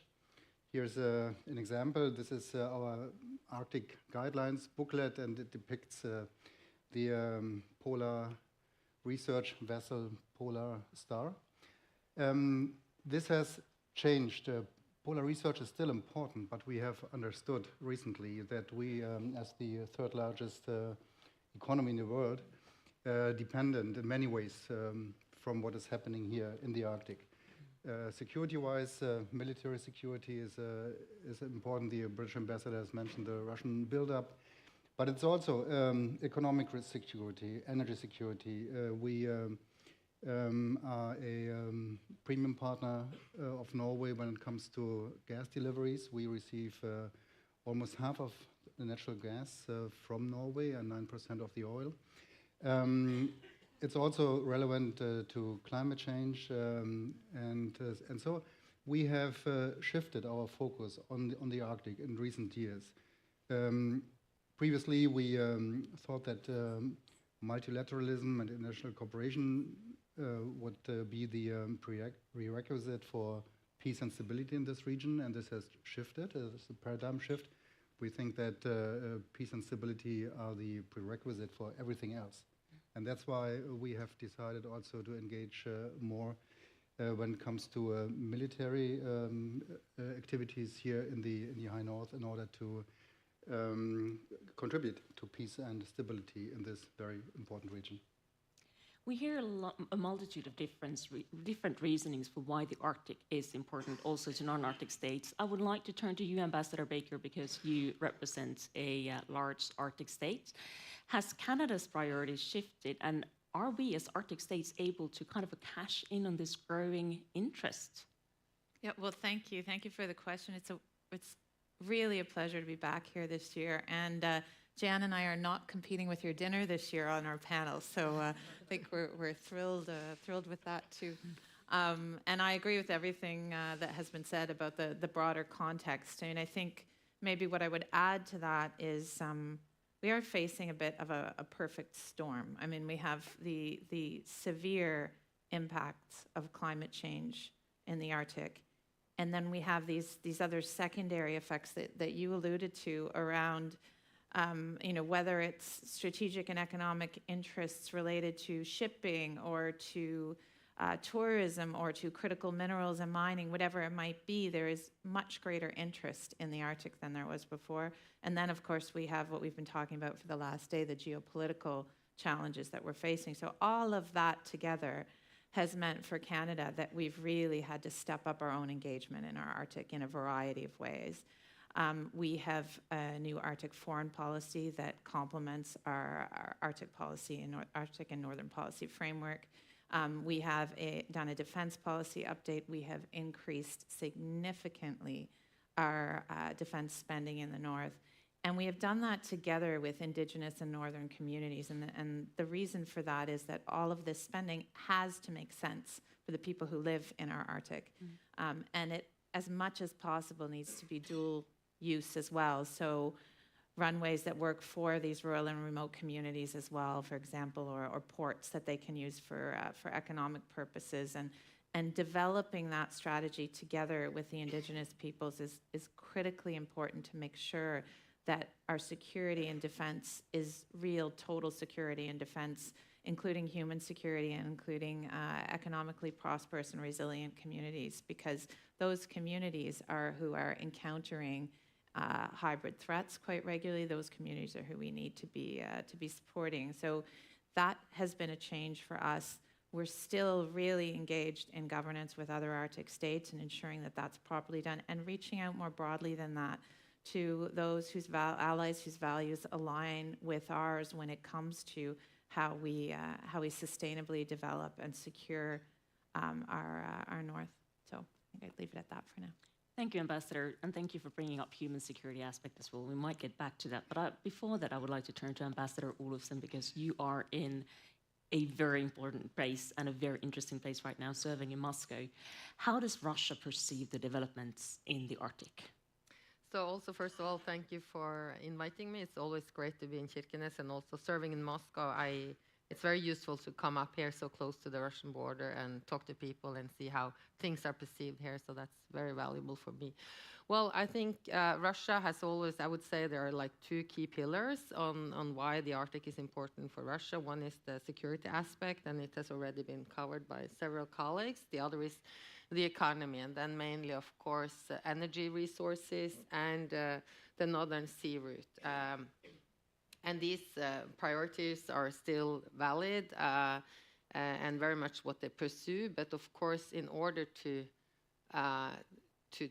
realize the potential, there is a huge investment need from the Russian side, both for the Northern Sea route, for the energy, which is, of course, in the current situation after their own full-scale war in Ukraine, is more challenging due to Western sanctions. Western partners are no longer there. China, you have the Asian partners. So the ambition is still there, but to develop it in the way they would like is more challenging. At the same time, I would say that for them also, for that reason, it's important to keep the Arctic as a predictable and stable area. Without that, they wouldn't be able to develop it. And also another element which is very important to us is that they are, at least that is what they are saying publicly, and we also sense that they are very key to keep the Arctic Council as the most important multilateral organization for Arctic issues. Of course, that body is now on a very kind of low level of activity. There hasn't been any political meetings since the war, but there are some activity in the working groups, and for Norway it is important that that continues, because we really want to keep that body. There are issues linked to climate change, etc., where we cannot solve those without Russia. All of you listed a number of things regarding what makes the Arctic interesting, whether that's related to geopolitics, climate change, economic opportunities, etc. But if you were to pick one priority area, which interest do you think right now is strongest? And where do you see the greatest challenges and opportunities when pursuing that? Me? Yes. Yeah, I mean, for us, we have a mix of interests, and we've stepped up in this region and in the Arctic across a number of areas, whether it's our research presence in Svalbard, we're just celebrating 35 years of a UK research presence in Svalbard, or other areas. But for us, the priority at the moment is definitely, and has been for some time, defence and security. And for us, that's because it's because of our geography. And as I said, this really matters to our national security. And we do see the threat rising here to us, to Europe, to North America. Russia has obviously been very heavily engaged in the war in Ukraine. That's hollowed out a lot of its capabilities, but it has protected its capabilities up here on the Kola Peninsula. It has fortified the Northern Fleet. It is developing increasingly sophisticated capabilities, including subsea capabilities. And for decades, the UK and Norway have been working really closely together to counter those threats. And we need to keep doing it. We have a shared responsibility to defend NATO's northern flank and to defend the North Atlantic and to defend those routes. We have definitely, for the UK's Royal Navy, the waters off Norway now, the High North there, is our second busiest operational area in the world for us. We've stepped up very, very significantly the activity we're doing, and we have to do that, and we would do it working incredibly closely with Norway, also with our US friends as well in this region. It's really, really good that Norway is now, so took the decision last year to join a frigate program with the UK, which is really something quite innovative in the sense of we are building a joint fleet of frigates, which will be completely interchangeable. So UK and Norway will have the same frigates, the same crews, the same systems, the same everything. So a UK crew can go into a Norwegian frigate, Norwegian crew can come and operate a UK frigate. They're exactly identical. And the reason, to get back to the point, the reason that's so important is that these increasingly sophisticated capabilities do need a really joined up, sophisticated response. And that is both in terms of protecting the UK homeland and the European and North Atlantic homeland. It's also in terms of protecting some of the critical subsea infrastructure, whether that's the energy infrastructure we're all depending on, whether that's the data infrastructure, the fiber optic cables, all our banking transactions depend on them. These are all under threat and need a really, really developed response. So for us, it's the defence and security area, and that is particularly at sea, but not only at sea. So UK has been doing its cold weather military training. Our Marines, Royal Marines, have been on in Norway's High North for over 50 years. We're now doubling our presence of that and moving it to a year-round basis, not just through the winter, because we need to be ready to fight in these conditions, in the cold weather conditions.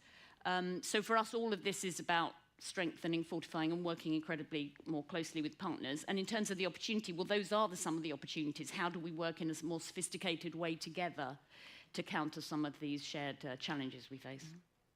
I don't think anyone amongst the allies wants to undermine the importance of security, but Ambassador Baker, do you think sometimes the security discussions take too much space in the Arctic discussions? And I think it depends on how you define security and what you're talking about. I mean, I would agree that defense and security is definitely a priority.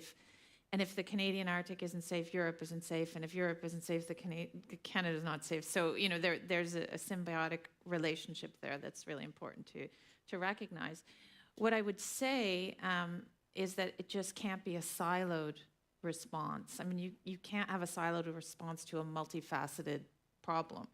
And so it's really important that we look at all of those aspects. I mean, I think we have to continue to remind ourselves that the Arctic is not a monolith. It's not all the same everywhere.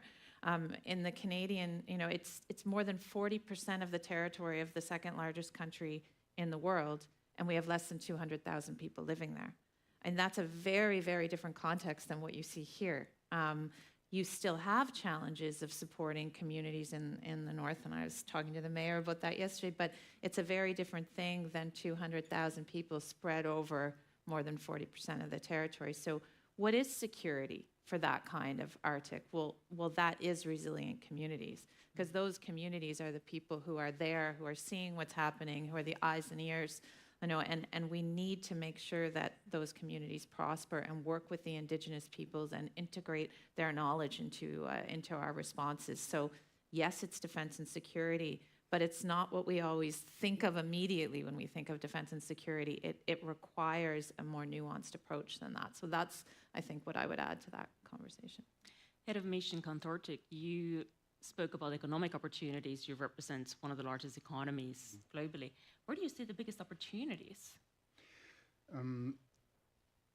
Let me begin by reiterating that we believe that the security aspect is the most important when it comes to the Arctic. But we understand that security is meant to be in a comprehensive manner. It certainly entails military security, and here we have, like the UK, also our programs with Norway when it comes to submarines, for instance, or we have a military naval presence in the North Atlantic together with Canada, Norway, and Denmark. But energy and economic security is important. And since you were asking about opportunities, we think that when stepping up cooperation, for instance, with Norway when it comes to energy, we see investment opportunities here in the Arctic. We believe that the extraction of fossil fuels or copper or other minerals shall be in line with the protection of the environment and also with sustainable development of the local communities. So this is one of our guiding principles for the economy. And we see a very concrete area of where we can step up engagement in the Arctic, and this is space. Space is a very new area. We have understood that for many reasons, economically, but also in terms of sovereignty, it's important to have our spaceports in Europe and also not only in the UK but in continental Europe, Norway, spaceport Andøya, and in Sweden. And we have decided to invest a lot in using the Andøya spaceport.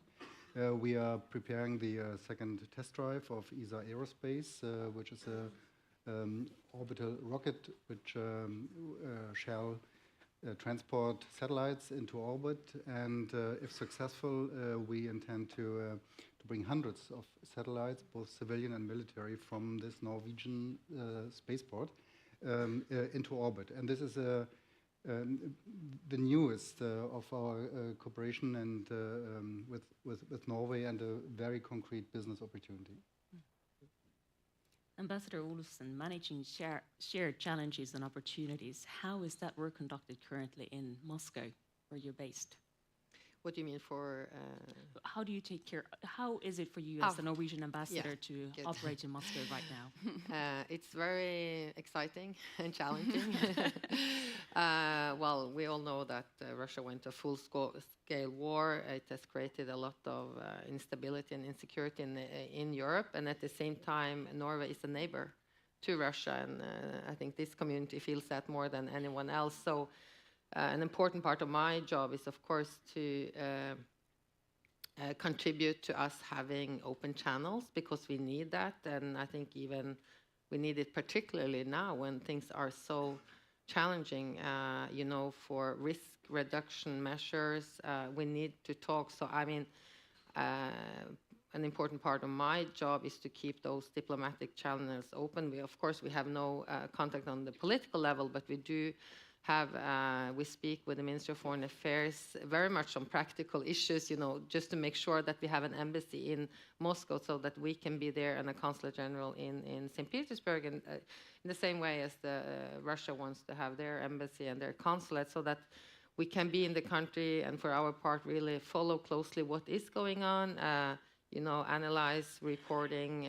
We also travel. So that's a way to secure Norway's interest, to get a better understanding on what's going on. And then we, of course, do have contact on key areas, which is very much linked to this area, on the border-related issues. And I think we have managed it in a very good way of like being so clear on our stand on Ukraine, increase our defense spending, collaborating stronger and stronger with our partners and allies. But at the same time, we have managed the relationship linked to the border, the fisheries management, etc., in a very good and predictable way, so that we haven't like abruptly stopped anything, but it's kind of on a lower level of activity, but something that I think both sides sees necessary.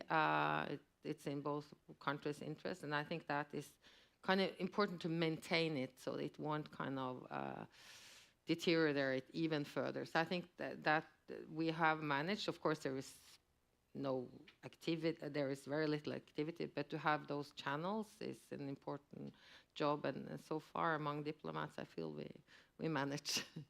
Well, thank you for your service, as they say. Now, I've heard two of you at least mention Arctic Council in here, which is the most important international organization work with Arctic issues.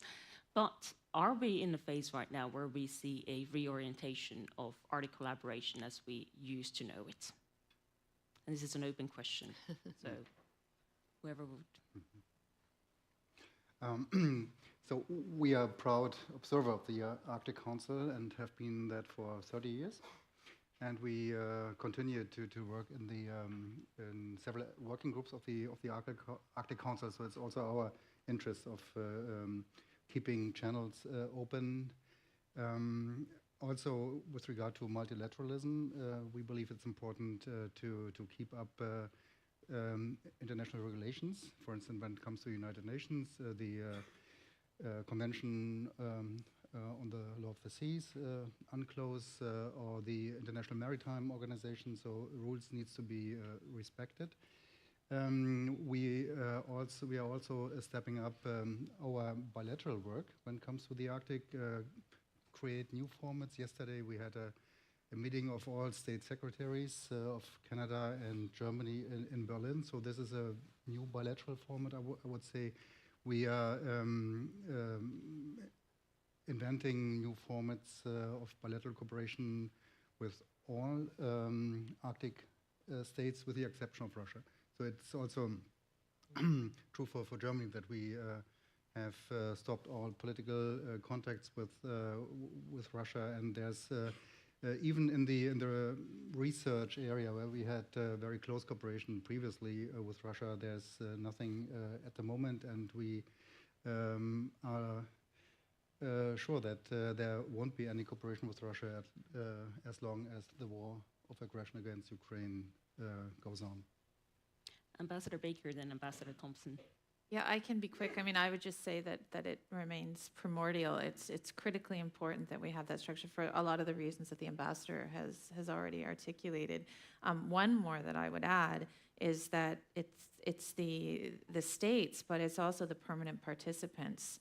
The indigenous populations of the North are part of that, around that table, and it's the only body, I think, like that exists, and it's really, really critically important that that perspective is brought forward as well. So that's another really important aspect of the Arctic Council, and we use the Arctic Council to engage with a variety of like-minded partners who are participating as observers and are part of that. The research agenda, there's so much richness in what is still being done, even in the constrained context that the Arctic Council operates within.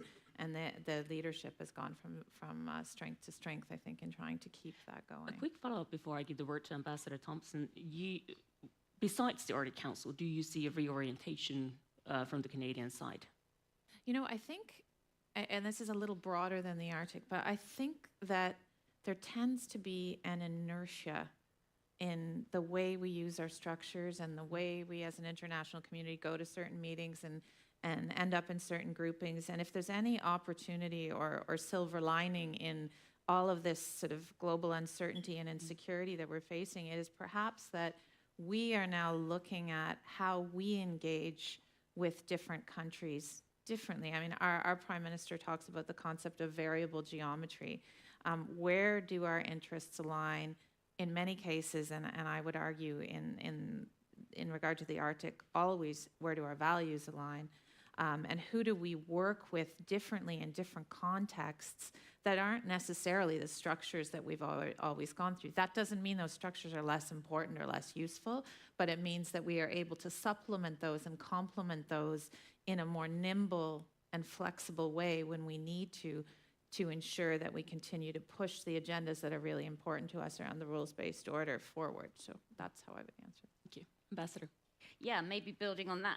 So the UK is an observer in the Arctic Council and a supporter, and agree very much on how important that is. But I think more generally, I think we do see a kind of overall, geopolitical landscape that is more fragmented and is more volatile and is more unpredictable. We do, to some extent, see a kind of some weakening of multinational institutions.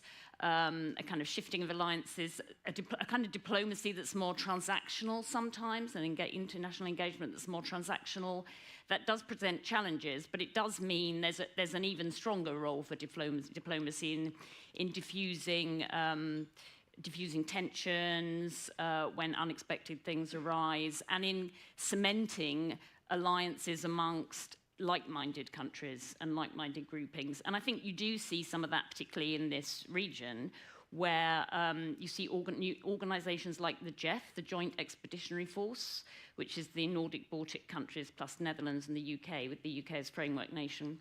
And that is really, and I think one thing that the US have, and President Trump has rightly pointed out, that allies and Europeans need to do more to defend their own backyard and to step up and do more. And you are seeing more defense spending, an increase in defense spending capabilities. And you also are seeing more kind of regional leadership.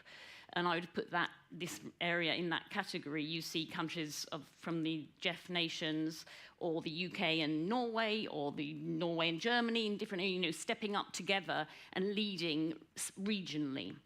And that doesn't mean you don't still need the US and you don't still need a transatlantic alliance, but it does mean that you can find different ways of working and groupings that can come together and innovate together and do joint procurement. When you were talking about some of the opportunities, they're on the defense side in particular. I think there's a lot of economies of scale and innovations that we can do together to seize opportunity from some of the challenges we're facing.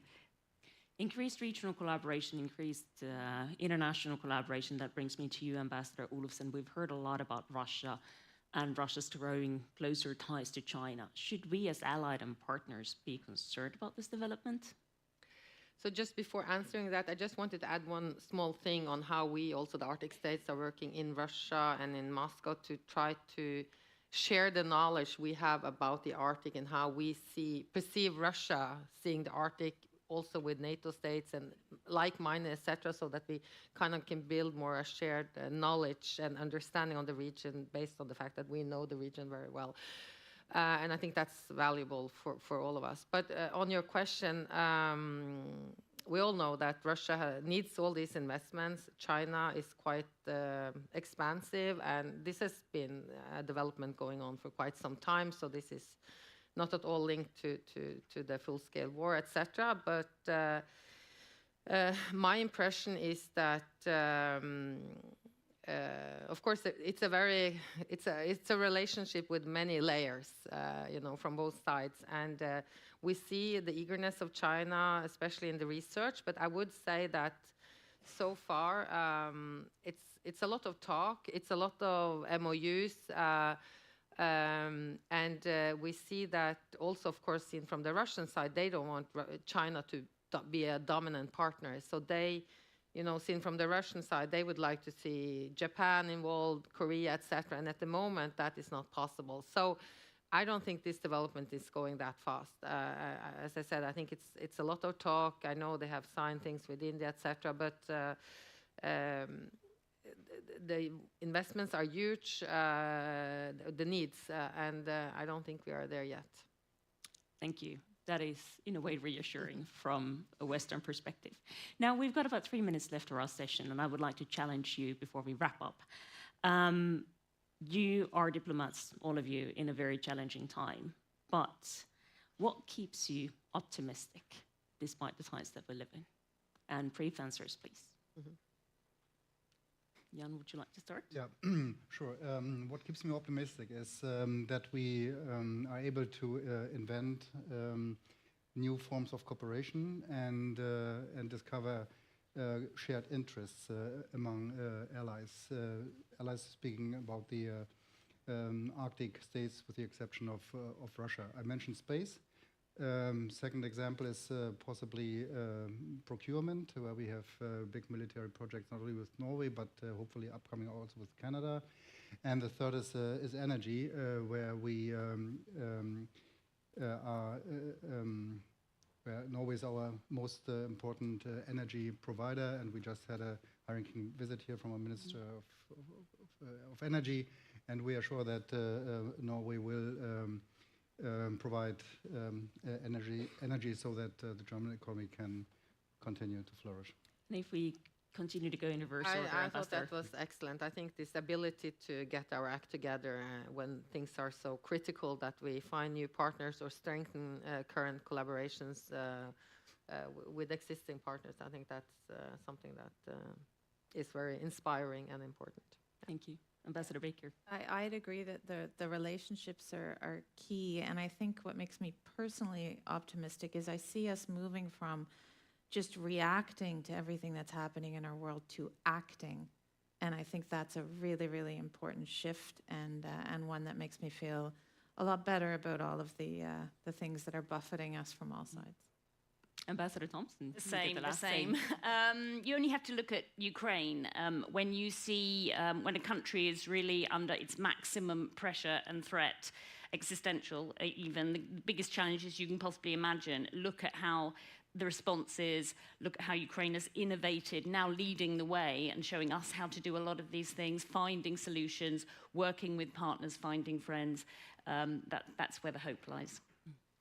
So, in case anyone was in doubt, this indeed was a panel consisting of allied nations. We are able to get our act together, and we are moving forward from reactions to actions. Please give a big hand to all of our ambassadors.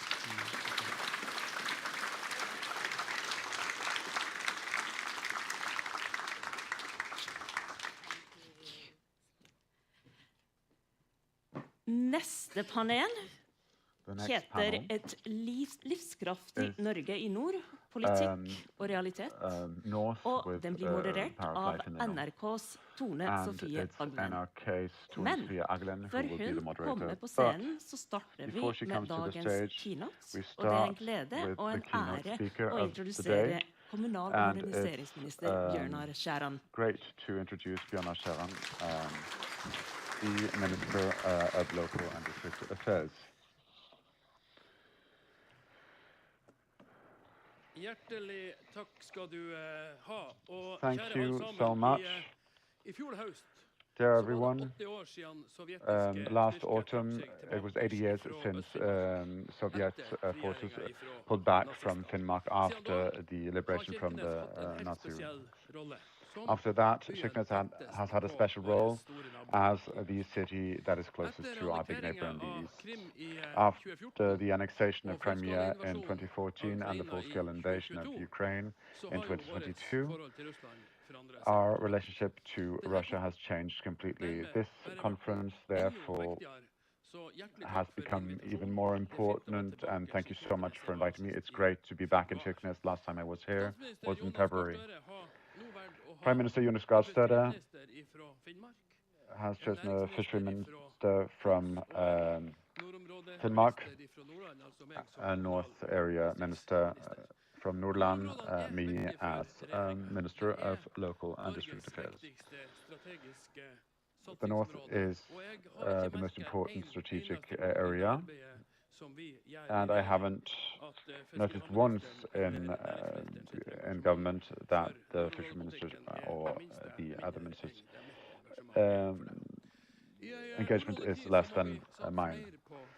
We have to work more on defense and preparedness, especially here in the North. So let me point to three different areas. The next 10 years, we have planned investments of more than 90 million NOK and loads of new employment in the North directly connected to the lift in defense. Increased presence of allies and more people in the military. And that means a lot of activity. But we also have to use the opportunities for local and regional value creation. That's how we create a stronger defense, total defense, and a stronger military. We need good suppliers of goods and services. The best is to get local and regional supplies. We give money to the counties Finnmark, Troms, and Nordland to prepare small and medium-sized businesses to deliver to the defense. Bardu, Målselv, and other municipalities in the North have gotten a pilot to cooperate with the defense to develop local communities. Even though we invest heavily in defense, defense cannot alone take the responsibility for security in the North. The entire society and community must participate. The state should be present in the North and strengthen preparedness. And Finnmark is especially important, of course, and therefore we have established a center in Kirkenes, which is the Center for Resilience in the North, or Arctic Resilience Center in English. Coordinated cooperation about resilience, preparedness, and knowledge about development in the North, and to strengthen cooperation in the North. The third item is that we should continue the good cooperation with our Nordic and European neighbors, both nationally and regionally. North area politics is an important part of my job. The government should contribute to our policies and engagement in North pulls in the same direction. And I know that there's a difference between politics and reality. I've practiced both throughout my adult life. There are no easy solutions or easy initiatives that alone can ensure vibrant communities in the North. So in the years ahead, we will have to spend more money on defense and security, a lot more. We had a parliament that were for the greatest lift of defense in modern times, and the parliament is discussing the next step about giving even more. But since we must spend more money on this, unfortunately, it will be a bit tighter in other areas. So we have to cooperate well about the effort that is the most important. Initiatives that arise locally, initiatives from commerce and industry, and initiatives from national authorities must work together, and a lot takes longer than what we would like. Power and utilities is just one example. The North Area Strategy, one has said that it's the most innovative initiative because of the holistic approach. It shows how we prioritize the goal of having vibrant local communities in the north where people want to live and that contribute to security and preparedness. So the government's strategy for the north is about ensuring a vibrant Norway in the north. And we have many opportunities, but it's not a given that that will give us the best results. Objectively speaking, we have some of the most beautiful nature in the world. It doesn't help us that much, but it means something. We have massive natural resources. We have great ocean areas. They are rich, and these are the basis for having always had people in the north living here. And it will be like that in the future too. We have to play our cards right. And we have to establish the environment for a research in world class with special knowledge about the Arctic. We have local communities where many people want to continue to live. I believe in Northern Norway. I've lived in Northern Norway all my life and I will continue to do so. Here there are opportunities, here there's future. And young people can get their education here, get interesting jobs that are interesting for what they like to do, and it will give opportunities for great jobs and an exciting career. In politics, things tend to take time. But I'm thinking about a special image, and this is an experience I've made. If you go uphill, you build muscle. The most important thing is for the feet to continue moving. That's, if you do, they do, you continue upwards. Norway does a lot for Northern Norway, and we're going to do more. We're going to continue moving our feet. Thank you so much. I'm looking forward to discussing with the panel.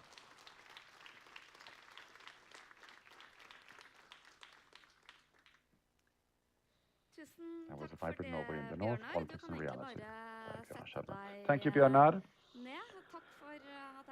You can sit down, and thank you for inviting me back. Last year I had a presentation, now I will lead a debate. I don't know if that's an upgrade or a downgrade, but we'll figure that out.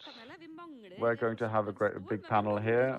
We're missing a chair, but we're also missing a participant, a time optimist from the capital, Trygve Slagsvold Vedum, who we hope will be here very soon, but to think that you will be able to get here in the early morning hours, that's really believing in yourself. But we'll get the rest of the panel up. Skjalg Fjellheim, who is a person many people know.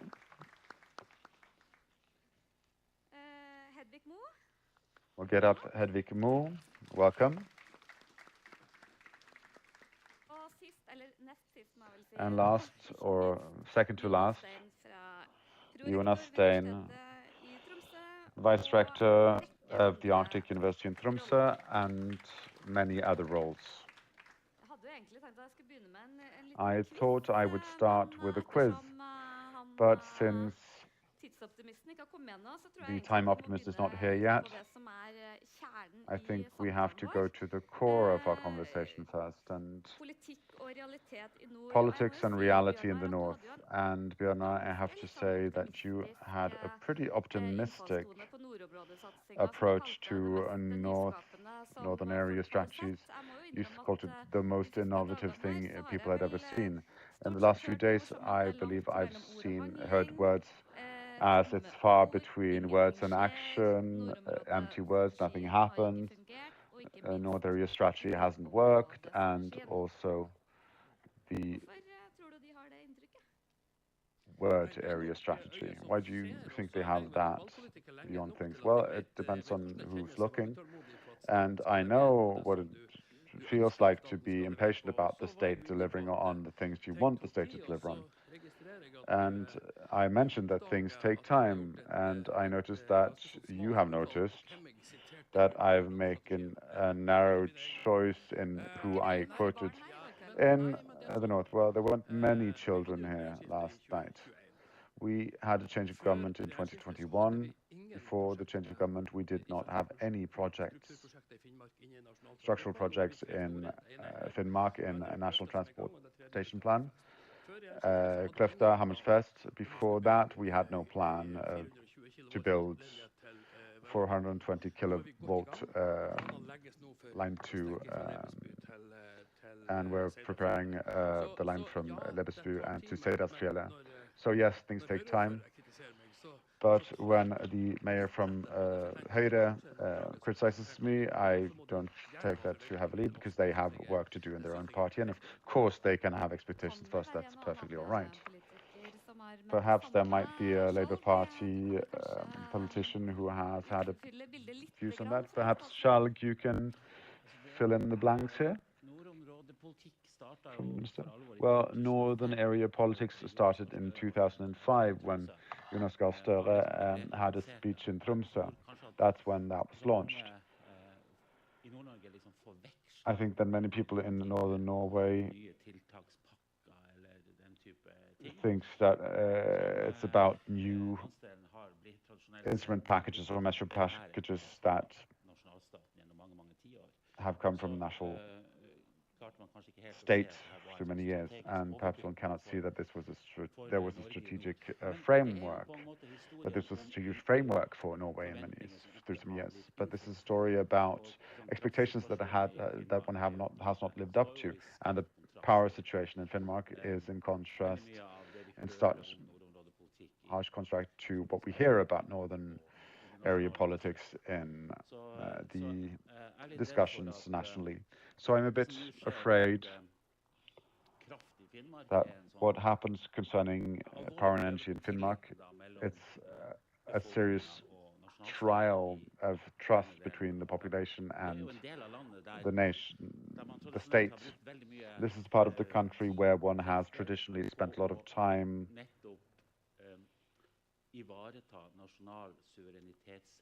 ensuring that one can express our sovereignty, and power is a requirement for that. We'll get back to power, energy. Thank you so much for being back, but Jonas, why do you think that there's a difference between the words and the actions? Well, one of the challenges is that demography has not kept up with the realities, and for one period of time it was hidden because in the 2000s you got people coming from Eastern Europe who started working, and when that stopped coming, you saw what had actually happened. Now we have a similar period where you have gotten many Ukrainian refugees, which means that you get an increase of population. But what happens if hopefully they get a chance to travel back home? What will happen then? And then perhaps there's some centralization that happens. That happens all over the world, but also in this part of the country. People move to cities. You need some motors, so you need to do some things to make sure that those cities function as motors for the rest of the area. Bodø, Tromsø.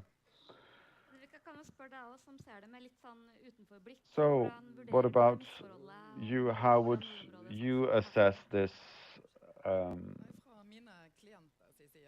Hedvig? Well, my clients, both from commerce and industry and public players, I am a lawyer now, so what one misses the most is not only that one coordinates, but also that one prioritizes from the state level.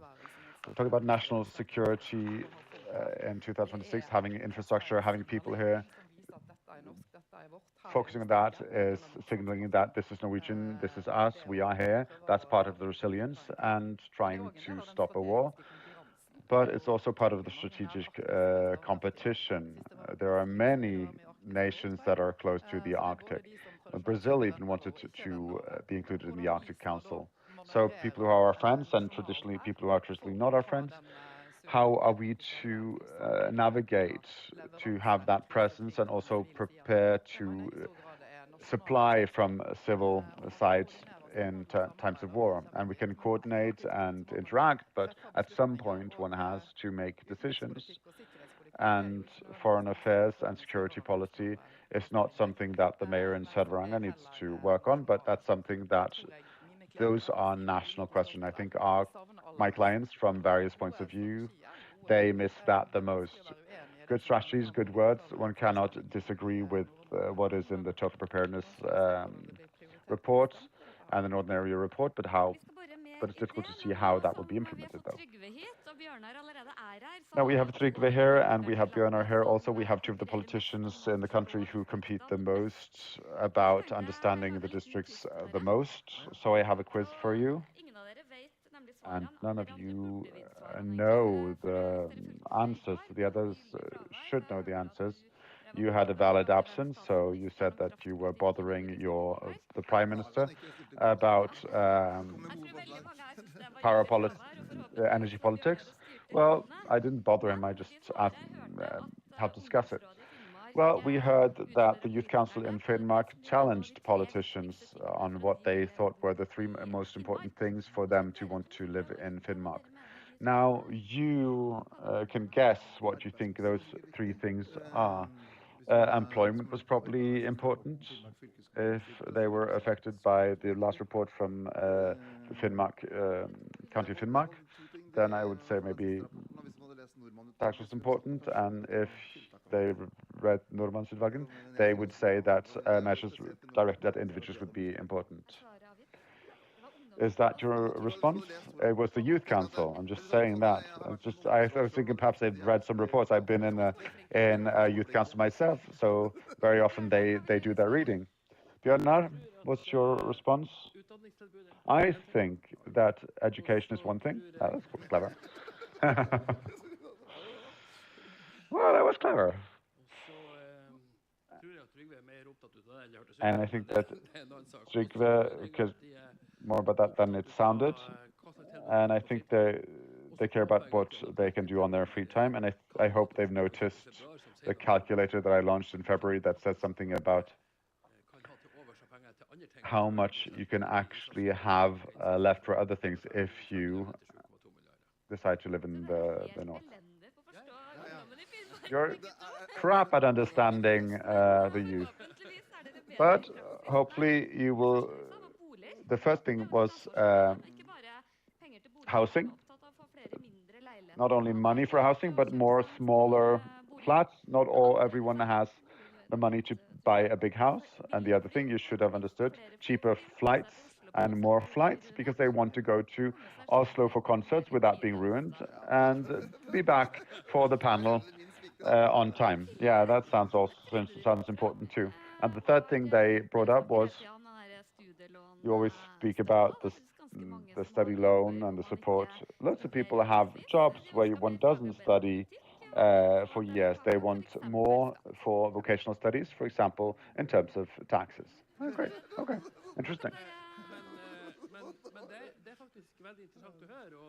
But it's interesting to hear that, actually, because I think the youth is wise. They're wiser than many of us who have been challenged. It means that the world is moving in the right direction. But we have managed to lift up vocational studies than people who live in the north. We are used to more people doing vocational studies than higher studies. But for the first time in modern times, we have more people in Norway who decide to take vocational studies than higher studies. And I think that's good because we need this to be balanced. Before Christmas, we had the tax lottery that Jens Stoltenberg had. The starting point for that was an idea when we started an investigation in the finance department for tax in Finnmark, where there were the most youth outside of working life. That's how it started, and then there was some more work on that, and then eventually Jens decided to do something different instead of having a national arrangement. But the idea was to have tax measures for young people around the country. And I think it's still a good idea when you see that report that Finnmark County has ordered, tax how to get more young people to live in the north and people with high education. We want young people who grow up in Vardø should also have a well-educated teacher. No matter where you grow up, you should have a good teacher, a good nurse who has a good education, have these basic services. And that is the thought behind those measures directed at individuals. It's interesting when you get to travel around Norway, and housing is something that many people bring up, and especially the housing sector in district Norway, because we talk a lot about people in Grünerløkka who don't have the money to buy housing. Yes, centralization creates problems even in the big cities. Those who makes a lot of money from that is, well, not Olav Thon because he passed away, but Christian Ringnes. They make a lot of money on property and businesses, but for people with low income, they cannot afford to live in Oslo, so they have to go. So to distribute this in a better way would be good for the capital and for Finnmark as well. Well, I think there's no doubt that this has been a neglected area, and there is little housing that's for the entire Western Hemisphere. So we are going through regulations now and how time is spent, and this is real politics, and it touches upon many of the other topics as well that we will be talking about, but we need to increase how quickly things can be built. And there are pilot projects, 3 out of 10 here in Finnmark, and they focus on housing, many of them. And we have been training people after the elections, and we have allocated 10 billion through the Norwegian Housing Bank, and a lot of municipalities in Norway have started applying for these funds, so just tag along. And I was listening to a debate from Bodø yesterday. They said we won't need more housing projects if the demography continues the way it's going in the north. Well, I've been part of these projects, and everybody knows what this is now. But we did see these trends, and there are some big challenges with demographics in the north, and we must transition, and this will put a pressure on the municipalities and also on businesses. And I'm from the Arctic University, and we need to succeed so Northern Norway can succeed, but we need to have students. So 72% in Finnmark are doing vocational training. Maybe it's a bit too much, even though it's good to have skilled workers, because also in Finnmark we need engineers, we need nurses, we need teachers, and they must have their education. And preferably at the Arctic University, because then the probability is 70% that they will stay in this part of the country. So we need to look at what is it we actually need to develop this part of the country. We say local businesses, and one focuses more and more on high tech, and we need competence, and we cannot lose out on that. Well, the committee that Victor Norman chaired, that was incredibly great. That committee, it was the Solberg government who established that committee, and they really highlighted and had many suggestions. They said one should have trial projects, and that was when the kindergarten initiatives also were presented, and they have been doing a lot reducing student loan burdens for teachers, etc. And what Stein has been saying about higher education, the university in Tromsø, the Arctic University, is very, very important. And there was this great project of trying to get a police school to come to Finnmark, and it was about having stable personnel that didn't only want to stay working as a police officer 2-3 years in Finnmark, but to really live here. And it will be more permanent now in Alta coming up. So I think that's really thanks to this initiative. And if we want to develop society here, are there other kinds of higher education that we can place here in this region? The police education in Alta, having it there, I think was extremely important. But it's very exciting.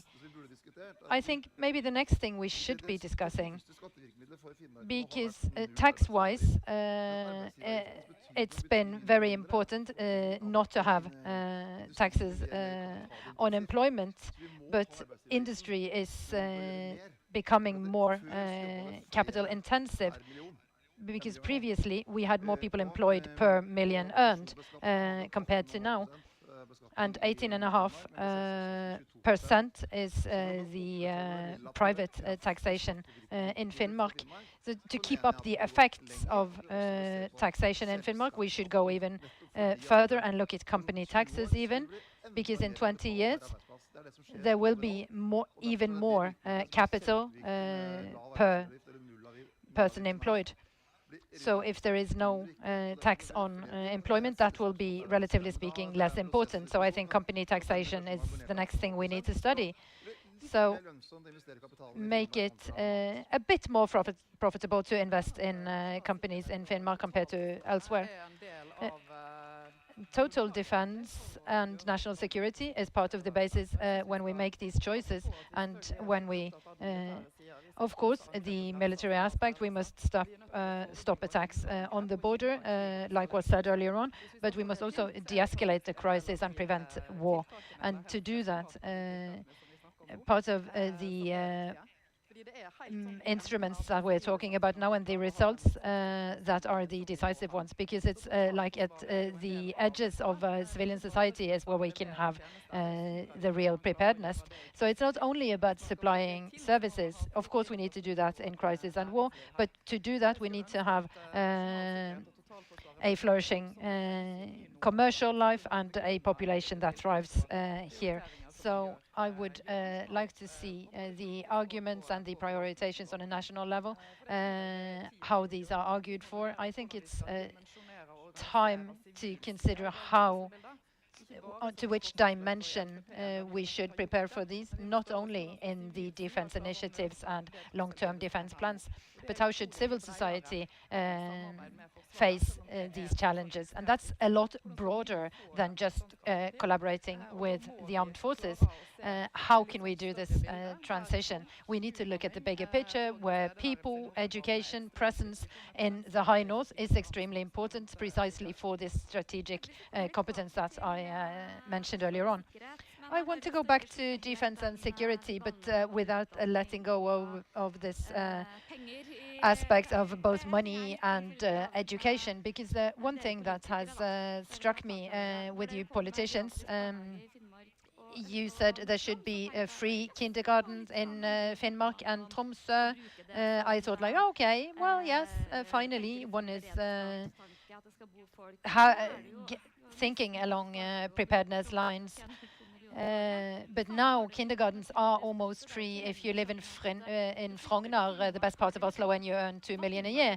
So Finnmark, it's been sort of losing its position, and when people talk about taxation in Finnmark, and politicians tend to, and also the ones from the Conservative Party, I just want to underline that, company taxes, Bjørnar, you can't blame anyone else, you're in position right now. Well, I don't think it's been losing effect. It's been important for everybody in all of Norway to take care of our spendings, both for Norway and for Europe, and we need to look out for families with young children. But you do save 200,000 kroner under certain circumstances if you work and live in Finnmark with the initiatives and programs that we have now when it comes to taxation. So I think this must be directed at the persons who are in a time of their lives where they're deciding where am I going to live, where will I raise my family. So we try to direct this towards young people, young adults, and we have a tax commission now. Most parties want to take part. Some think it's not a good moment, but I think it's a good thing to do, and to look at some of the systematics in our tax system that we can make more efficient. And one can disagree on many things between the left and the right side of politics still, but I think this could be one of the topics that the Commission will discussing. So, so many other people in other parts of the country have the same benefits. You say it's not losing effect in Finnmark. Well, the calculator says one can save 200,000. So yeah. But Skjalg, you have had many different roles. Sorry, you lost me. You have to speak well of Bodø, well, the football club, or what do you mean? You really lost me, Tone Sofie. I was trying to get you to challenge these guys. Just pretend they are from Bodø. I was trying. Okay, so to advise them. What we must say is that today's policies are not working here in Finnmark. Simple as that. Look at population figures, the way things are going. When listening to all of this, many of you here in the eastern part of Finnmark, you know Einar Niemi is a professor of history, and he lives in the other side of the Varangerfjord. He's talking about these long perspectives and the state and what things have been like in Finnmark, Denmark, Norway, way back when. And Eastern Finnmark is a very exposed border area, and therefore one has spent a lot of money and energy on building national institutions in this part of the country. And Niemi has also pointed to how tax regulations and exemptions from paying taxes is not something new. It used to be less taxes for people if they wanted to come to this part of Norway. And that was the fear one had for Russia back then as well. And today, now, when Finnmark and Eastern Finnmark have to compete with the rest of the country when it comes to the framework of district policies, then Finnmark is doomed to be the loser. And Trygve being the Minister of Finance, and Bjørnar the municipalities, and they are going to distribute between all of the municipalities in all of the country.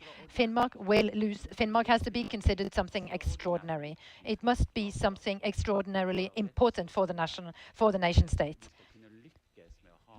Only that way we can succeed in having a sustainable population pattern here, and also to defend Norwegian territories. One could imagine that Norway could have a great ambition of Kirkenes to be a real city for Norway in the northeastern part of the kingdom, and to imagine that in 50 years we'll have 20,000 people living in Kirkenes. It is possible if we just want it strongly enough. So Bjørnar, you need to give 1 billion in guarantee for the mining projects here. You have the money. You give money to Morov and to artificial intelligence and everything. You have that money. So they can get started. They can have the mine up and running. So a lot of people feel the effects of the flight capacity. Jonas, you're about to leave. But many people say that education means so much for people to stay. Why doesn't one do anything more? Police education, all well and good, but why can't you move the University of Oslo to Kirkenes? Well, the paradox is that one has had a way of dimensioning this, but now it's been opened up. We have now 4 study programs for lawyers in Oslo. 3 of them are private. So there is a centralization because one doesn't understand the strategic dimensions for the rest of the country. So if the tax committee is going to sit there with great professionals, they will not be thinking about Finnmark. And that is the challenge on many areas. We can sit here, we can discuss this, but if Norway as a whole, if it doesn't have more knowledge about the High North and Finnmark and the strategic importances of this, I have to travel now because we are receiving the senators from the US at Svalbard, and Kaja Kallas will be coming. And nothing was mentioned when I read books for secondary school students recently. Nothing was said. So this must be for all of the country to increase knowledge. Thank you so much for having me. Bye-bye.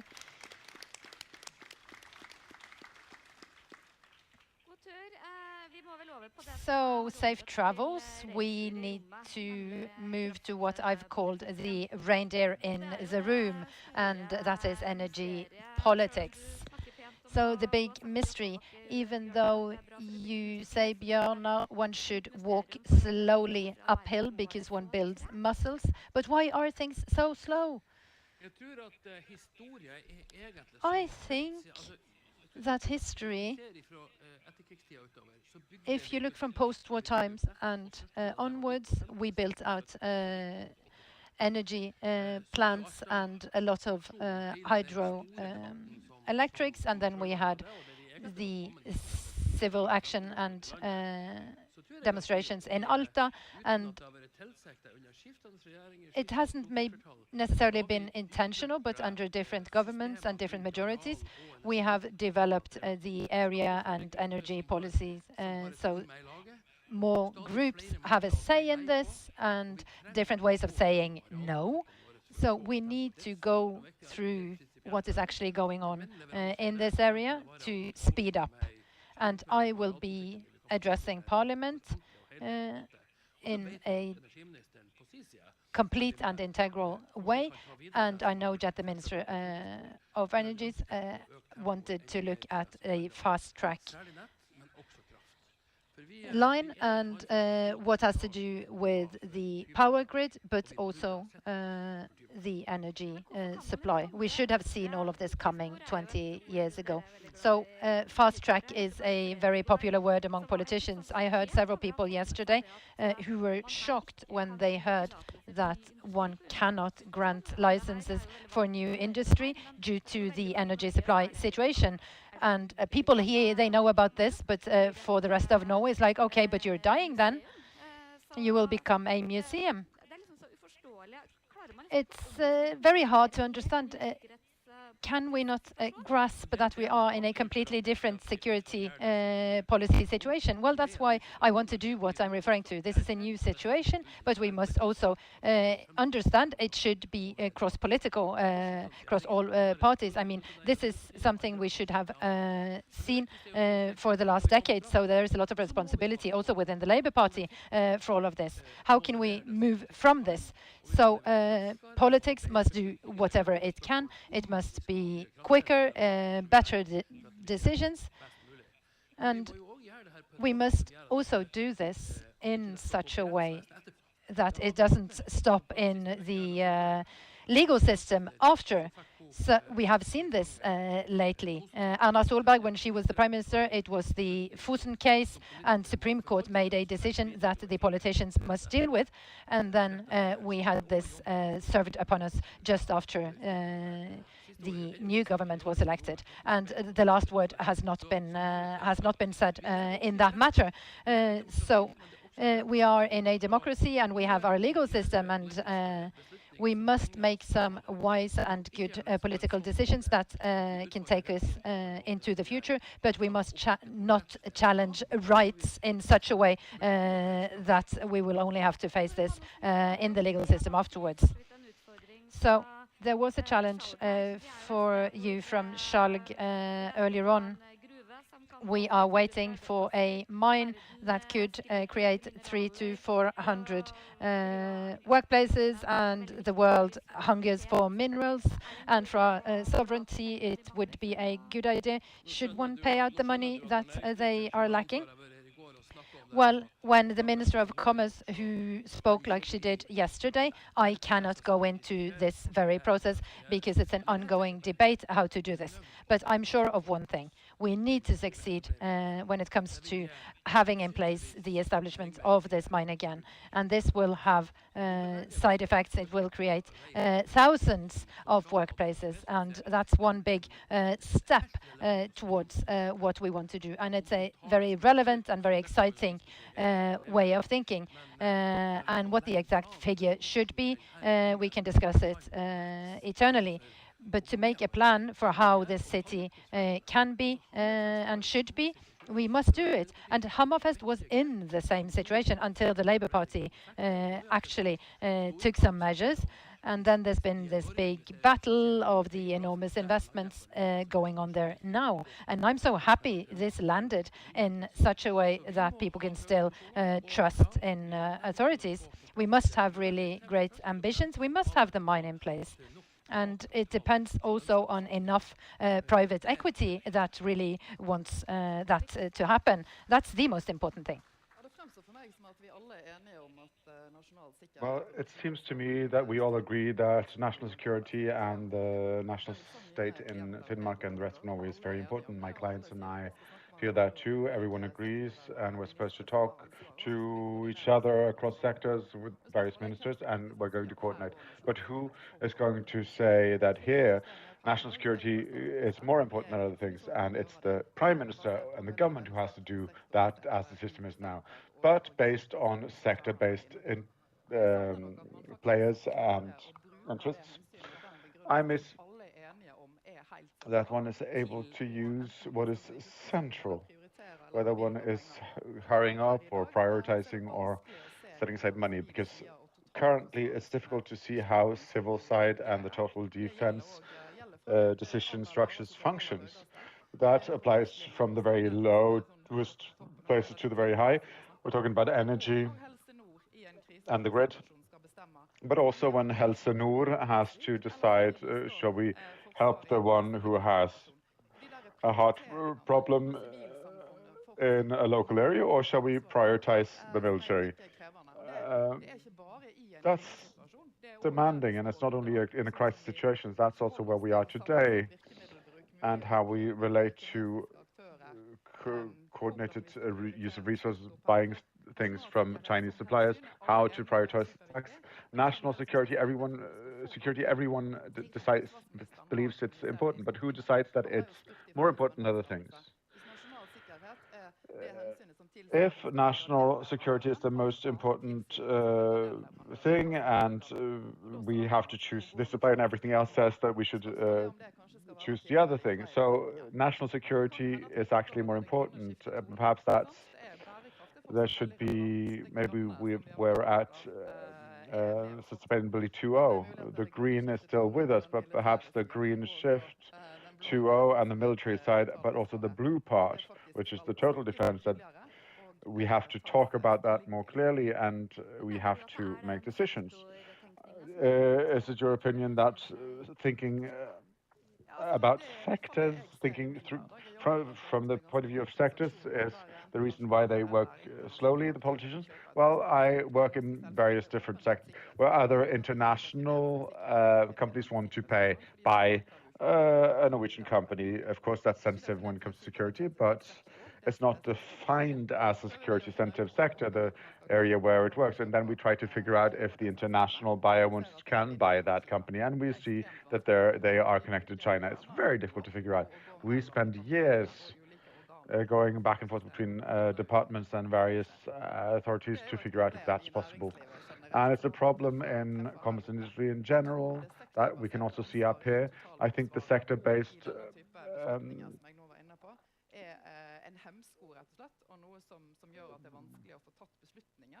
authority is a problem. It makes it difficult to make decisions because the decision level is at the government level. So I would have liked for national security be handled in a different way. If I can wish for something for Christmas, I want a security and preparedness ministry for Christmas. Over time, so we can coordinate across sectors.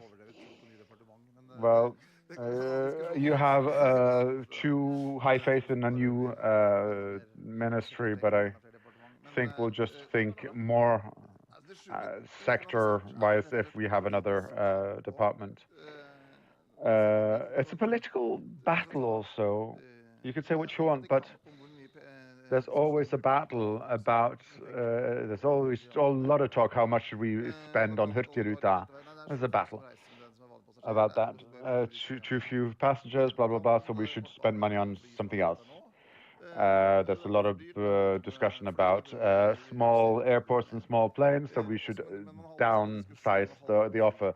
But trains, all trains in Oslo outside the rush hours, they're half empty, but it's never used as an argument.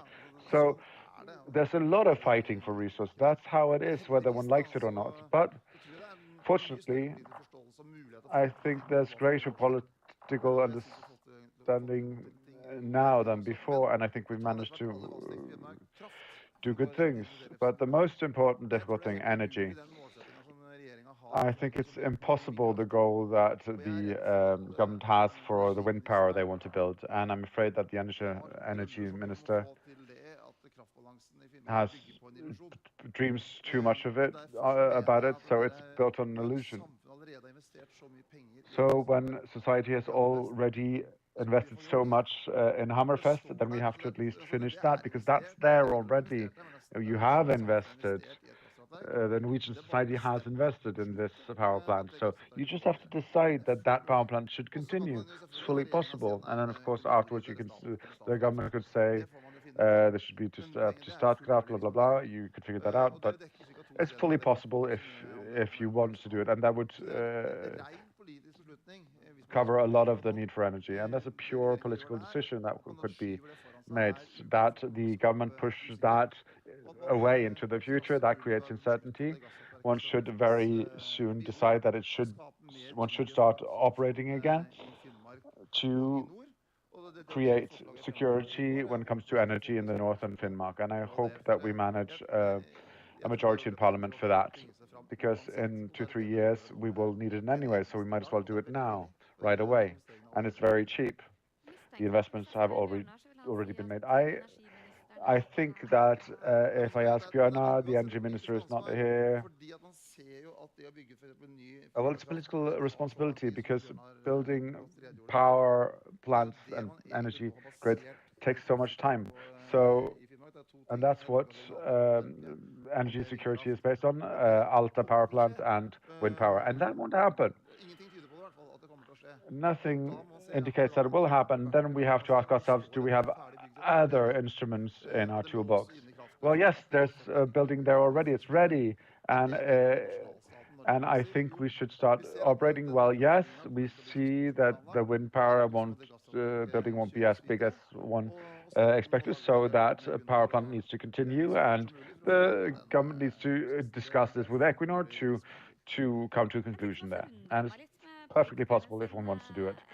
One thing that I find curious about politicians is their ability to turn around when the world changes. Recently went to Svalbard, so when one decided to drop the coal mines there, well, it was in a time when it was not, it didn't give a good income. Now the world has changed, and now I hear politicians saying, is it a good idea to cancel those mines when we don't have other legs to stand on? Well, we were the only party who voted against it. Were you the only ones? Well, various parties. There are good people in all parties, fortunately, but But when it comes to the mines in Svalbard, we thought it was stupid because we said that Svalbard's community would be too weak if we drop those mines. And that's not another situation where you can say to Trygve that you were wrong, because we were actually right there. So, but there's always a discussion about area and surface areas. Shall we use natural resources in Norway or not? And if you use natural resources, you do infringe on nature. And one has not been enough willing to use natural resources, and the discussion about coal is part of that. And for District Norway, it's important, regional Norway, it's important that one doesn't regulate natural resources too much, because one of the strengths of Norway is the area, the great surfaces, the amount of land. So what we did at Svalbard was not a good idea. So I think that the state should have a mineral company who cooperate with a private sector to ensure the supply globally. China is going to dump the prices, and the rest of the world will be more dependent on China's value creation. The good can be the worst enemy of the best, and we see that in Finnmark. We looked at the reindeer industry. We talked about the reindeer industry. It's the elephant in the room in this conference. It's like a problem one has not discussed much from the stage here in the north, but the national states' strategic steps the last 50 years to join ILO, to create a convention used as a veto as local politics in Finnmark. You can discuss the strategic, one should discuss the strategic scope of such decisions. So I think that many people in energy business, when they say they want to build windmills in Finnmark, some believe it, some don't. It's too complicated and difficult, the judicial processes, procedures that will follow. So Norway has gotten into a gorgeous knot that they won't be able to untie. And if you talk to the big law firms in Oslo, they're looking forward to this for the next 10 years, all the legal issues that will arise from this. But the population here in Finnmark will be the ones who will live with the consequences of it. So it's important for Norway to start talking openly and honestly about these things, but unfortunately, many people in the capital seem like they don't want to talk about northern policies and the Samis. So it's a bit difficult, but I think that discussion will be necessary in the next few years with regard to the interests of the nation, to simply put. Hedvig, you represent these law firms, so is it a gold mine? A Christmas present? No, I prefer a security and preparedness department, a ministry of security and preparedness. No, well, it's I don't think we look forward to it, but I understand your rhetorical point, Shug. And talking about national security and national state and total defense in this, you have to bring it into some debates. I don't think it should always be at the forefront, but it should be brought up, and it shouldn't be a nice bear in the room that it gets to be there with the reindeer. And then you figure out how to solve it, but that you bring it up and that you're more clear about who is to have a position on whether it's more important than other things, and that's the question. Well, the big Christmas present everyone's waiting for that will save us. You know, defense in Finnmark, yes, we hear about it, but life continues. We are fewer and fewer every year. Few things happen. Is the cow dying while the grass is growing? No. The cow is not dying while the grass is growing, but the cow has seen better days, we must admit. If we play our cards right, I think that the defense lift can give us, we're now building a strong defense, and we, with the Finnmark Brigade and everything, we'll build such a strong defense that I don't think Putin will want to challenge Norwegian borders. We have the only border that to Russia where there's never been a conflict, and we want that in the future too. We can build stronger local communities. We can increase housing, and I've had an initiative with the Defense Department. They now have a cooperation project. How do we strengthen the municipalities who are unable to do the job with the tools they have nowadays to deliver in terms of what the defense needs? So we're looking at how we can cooperate more. That's cooperation that I have great expectations of, and the defense lift in Finnmark, that's not something that we should have to wait for many years.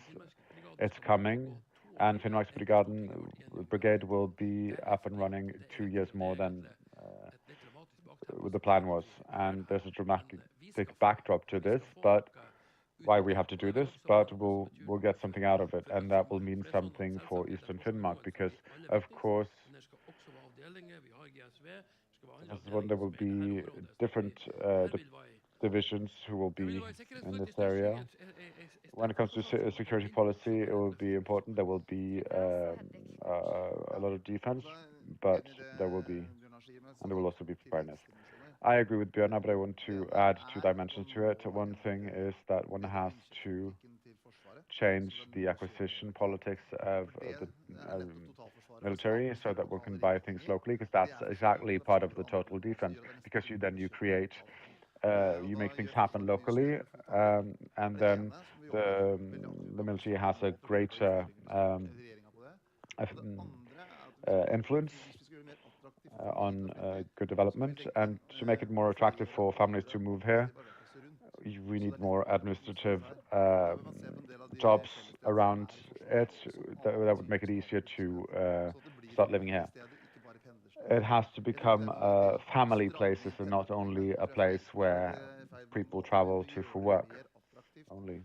We have to make it more attractive for families to live where the heavy defense installations are, and then the state must build other businesses close by and build up local communities, and that's total defense. We want to stop Putin at the border, but we also want to be sure that there will not be an attack from the east. Military is important, but the civil society is the main reason why one does not want to attack.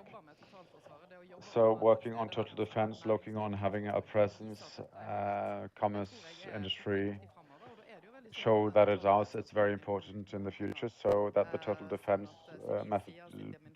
report comes without any money, and that we should be able to dimension things with the resources one has now. So the defense says they get a lot of good stuff, but it won't work well alone.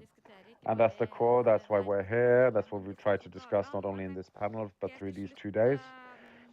At the very end, I get when a commentator gets the last word. Unfortunately, it's not me, but Charles. How many conferences about growth and housing in the north have you been to? Quite a few. Maybe a 3-digit number. What are you left with after these few days? That's very long. Well, if you're talking about, I think it's very valuable and great. The program is amazing. We discuss important things for Norway here in Kirkenes. So don't see Kirkenes, the Kirkeneskonferansen as a local matter, but something that is important for the entire state of Norway.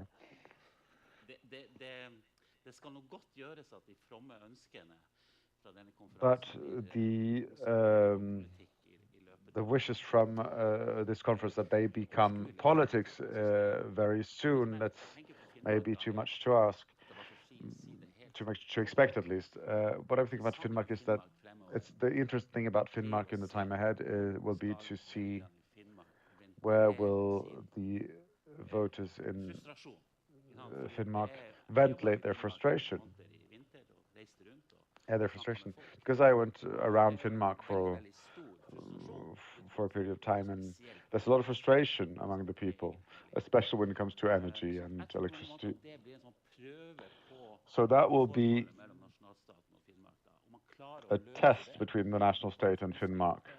Will one be able to solve that in a smart manner? And if it does not, that would be very serious for Norway if the established party system, that the established parties could die out in Finnmark. That's not something we want.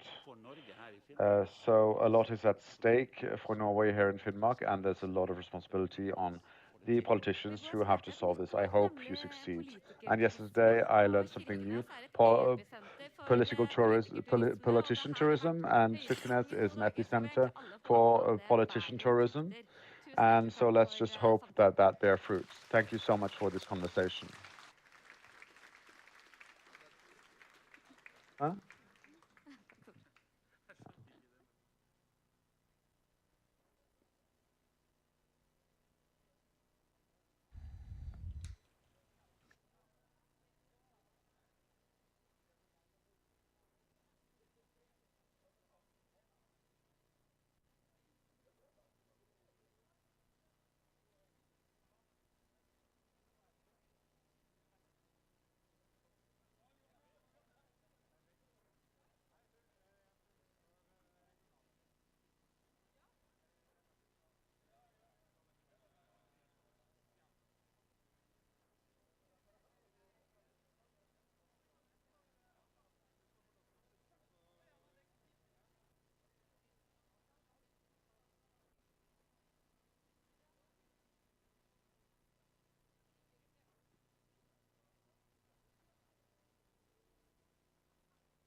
Velkommen tilbake. Da vi straks klare for den siste Welcome back. Soon we are ready for the last part of this conference. We have called this Security and Power, how to find good solutions, and we heard Mr. Vedum saying that he had asked some good questions in Parliament yesterday about these things. And at a conference, and first and foremost at the session I moderated yesterday, we described reality and trying to see what's new and what has changed. And now we have reached the part where we're going to ask ourselves, what are the dilemmas and how should we prioritize, parting from all of these good intentions that we have been discussing. We will have 8 people coming and going here on stage. They all have their objectives and their wishes for prioritizations, and that is between the state, the municipalities, the regions, market, consumers, and we will try to respond to actual dilemmas in the sessions. Conferences are not always great at doing that, but we will make an effort. And electricity and security, it's not easy. These are tricky terms, and there is a lot of background. And we need to try and understand. First of all, it is not necessarily security and electricity. It may be or. You have to choose. And the backdrop is a very serious one here, and we have spent a lot of time on that, so there's a lot at stake.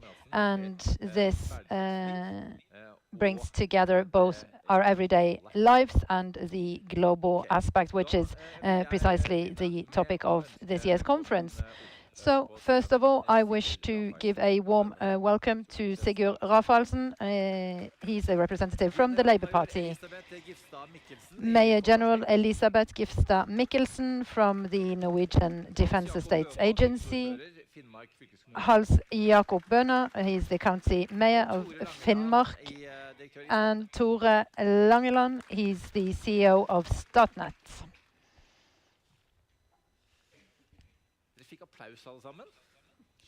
You got a round of applause, everyone. Well, that's not bad. Did you expect a round of applause? No, not really. So, starting with you. A bit of what's created some turmoil in politics are terms like shock, controversy. One tries to throw these words around, at least us from the media. But there is kind of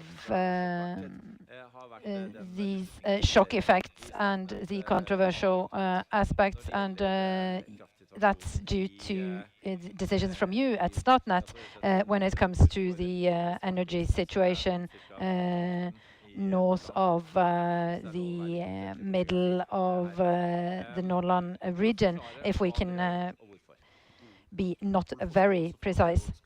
Well, we understand that this creates a lot of debate and a lot of turmoil. And I want to go back to an incident we had around 1 year ago. There was a breakdown in the Ofoten-Narvik area. Around 20,000 houses were without electricity. We were able to get it back relatively quickly, together with our colleagues from the Nordic regions and local energy companies. We could have consumption back and running. And there's an increase in consumption in this region that's extremely hard on the existing power grid. Statnett, we have a responsibility to have energy supply 24/7 for everyone.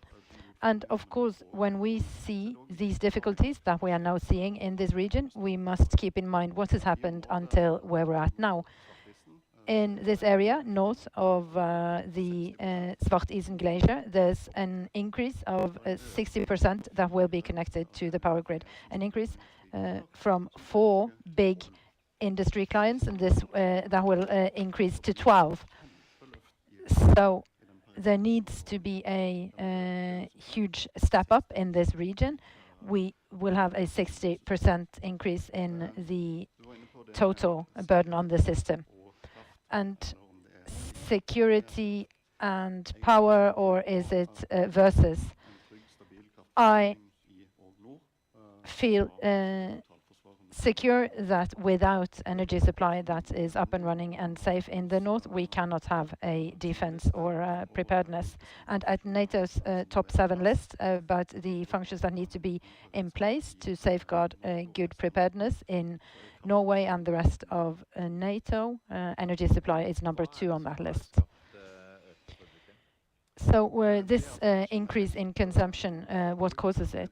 It's general consumption. We use more electricity, electric cars, and other kinds of electricity. That's part of the green transition. So a lot goes from other sources of energy to electricity, and there's an industrial development when we move from 4 to 12 big industry clients north of the Svartisen glacier. And you have the marine industry as well, and then you have investments in the defense sector. Yes, so it's a huge growth, and I think it will continue as well. So this is what we need to resolve. How can we handle this? How can we cater for it, both locally, regionally, and also on a national level? But there's a huge paradox behind all this, and that is that Norway being one of the biggest producers of energy, and we still don't have enough here in the north. How did things end up this way? It's a combination, really, that there's been a development in the power grid that hasn't catered for the growth we are seeing early on. And Statnett was surprised back in 2020.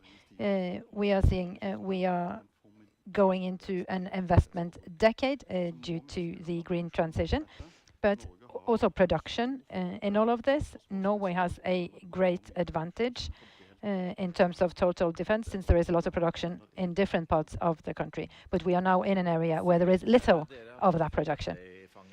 Sigurd, you have been just handed all of these things, and Prime Minister Støre was talking about this in Parliament, and Minister Skjæran spoke about it on the previous panel. What is the current status of things? Well, for us in Finnmark, this was not a great shock. It is something we have been warning about for decades, that the power grid is not good enough. So starting this process too late, that's what we're suffering under now, and it's too slow, the building out of this. And when you're going to build a new power line in the same place, it doesn't really matter whether the poles are metal or wood, and it's amazing how this has become such a big issue. We need to start off and do it quickly, and we must also prepare authorities so they can process things quicker. You said this was not a surprise here in the north then. And you've held many different positions here in the north, and we heard Mr. Skjæran saying that both Minister of Municipalities and Minister of Fisheries both are from the north. So one should imagine, okay, they will deal with this then, but it hasn't happened. Well, it's too slow, simply, the processes. And the electricity initiative for Finnmark is about building out the power grid and having more industry in Finnmark. And with the Melkøya Island, that's a huge investment. That's very important. The alternative, if we don't have this power in Finnmark and create energy plants and take it away from Melkøya, it will be spent further south in the country. We need more big industrial hubs like the one at Melkøya Island here in Finnmark, like was also mentioned in the previous session.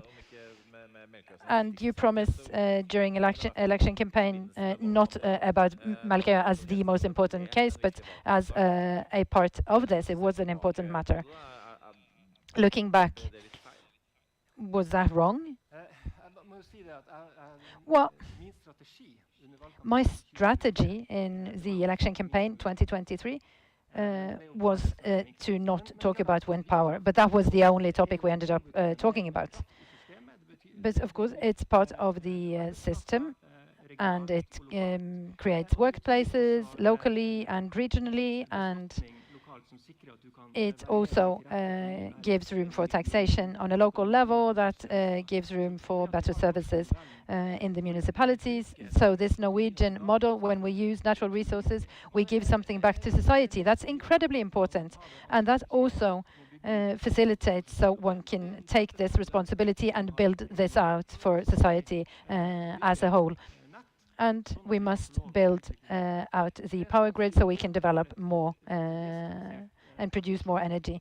So to have decentralized energy production, that is security and preparedness. So we must have this in place. And Skjalg Fjellheim, he was on the panel earlier on.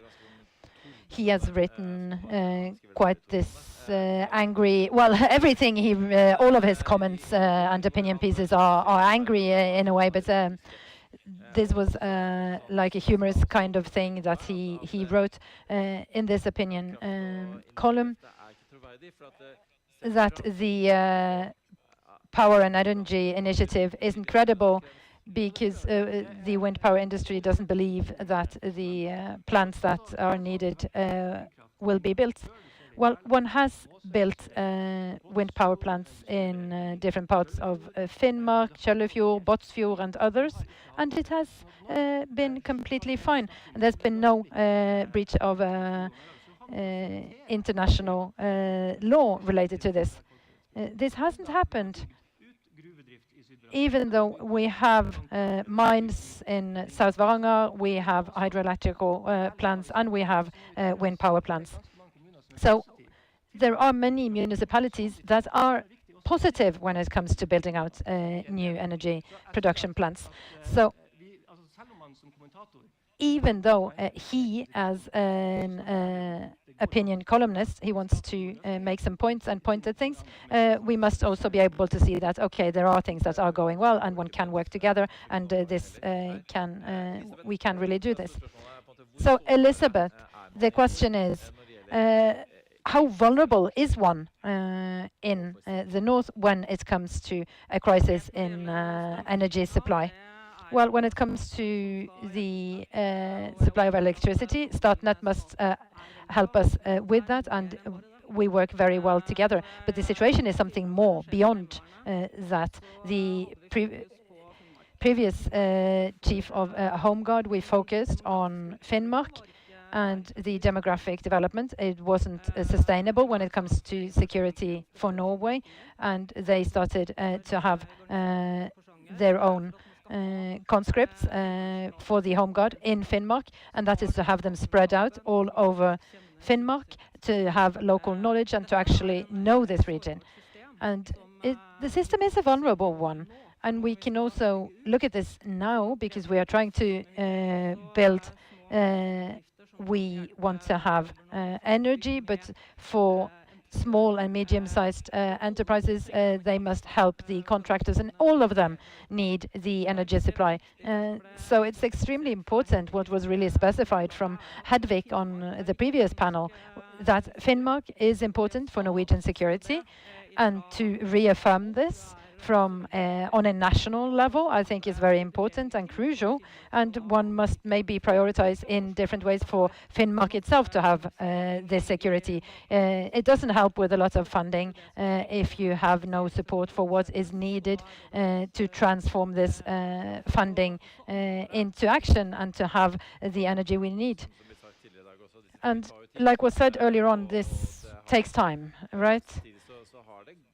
And at the same time, 4 years have gone by or more since the war started, and one was worried before this for what was happening as well. So when you've been concerned about this situation, and also now, like we were saying earlier on today, like Prime Minister Støre said, we need to prepare for war. The need for energy will be even bigger. Are you listened to by the authorities, you feel?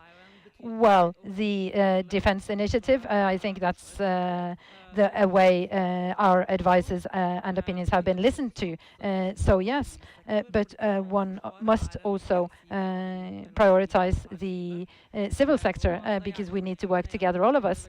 So one cannot have one big muscle and another one that's very small. There needs to be a balance.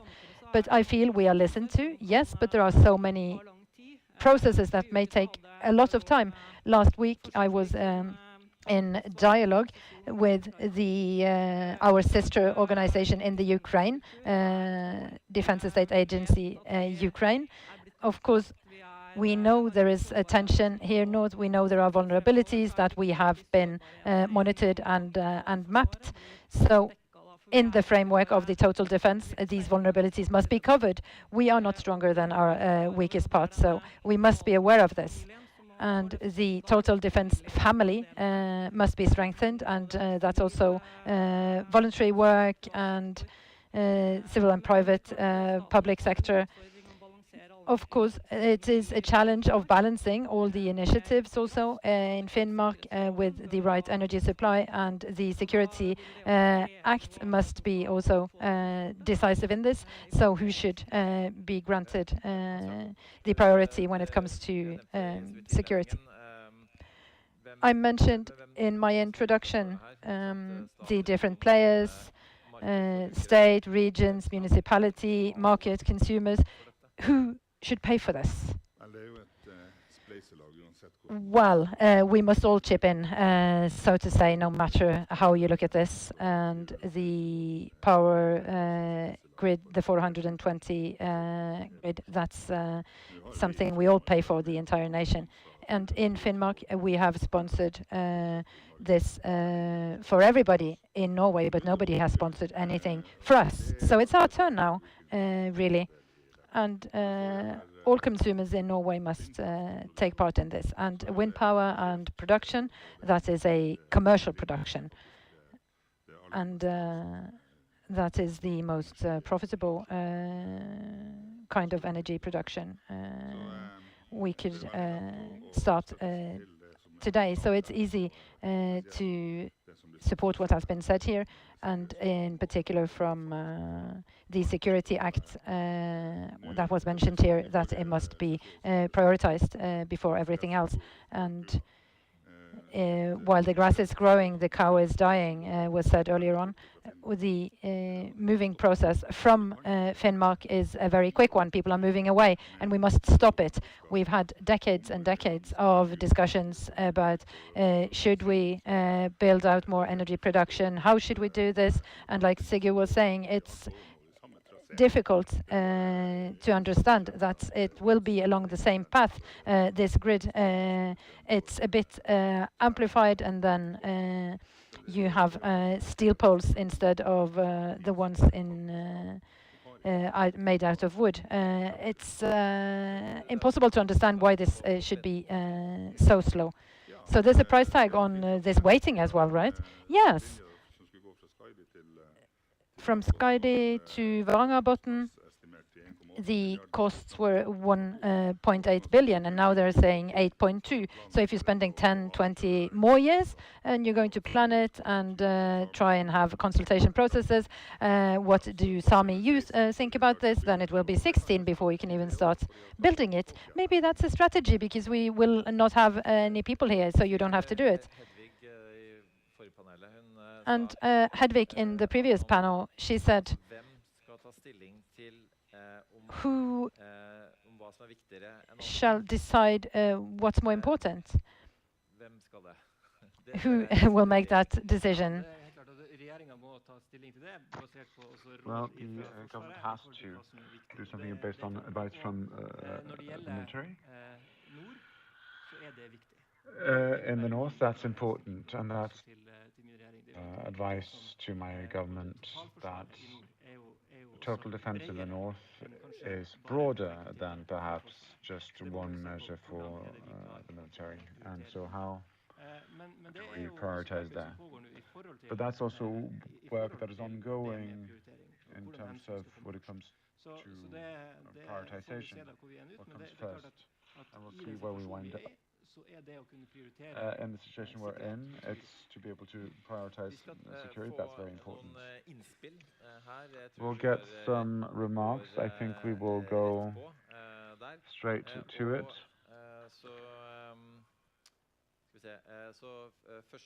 So,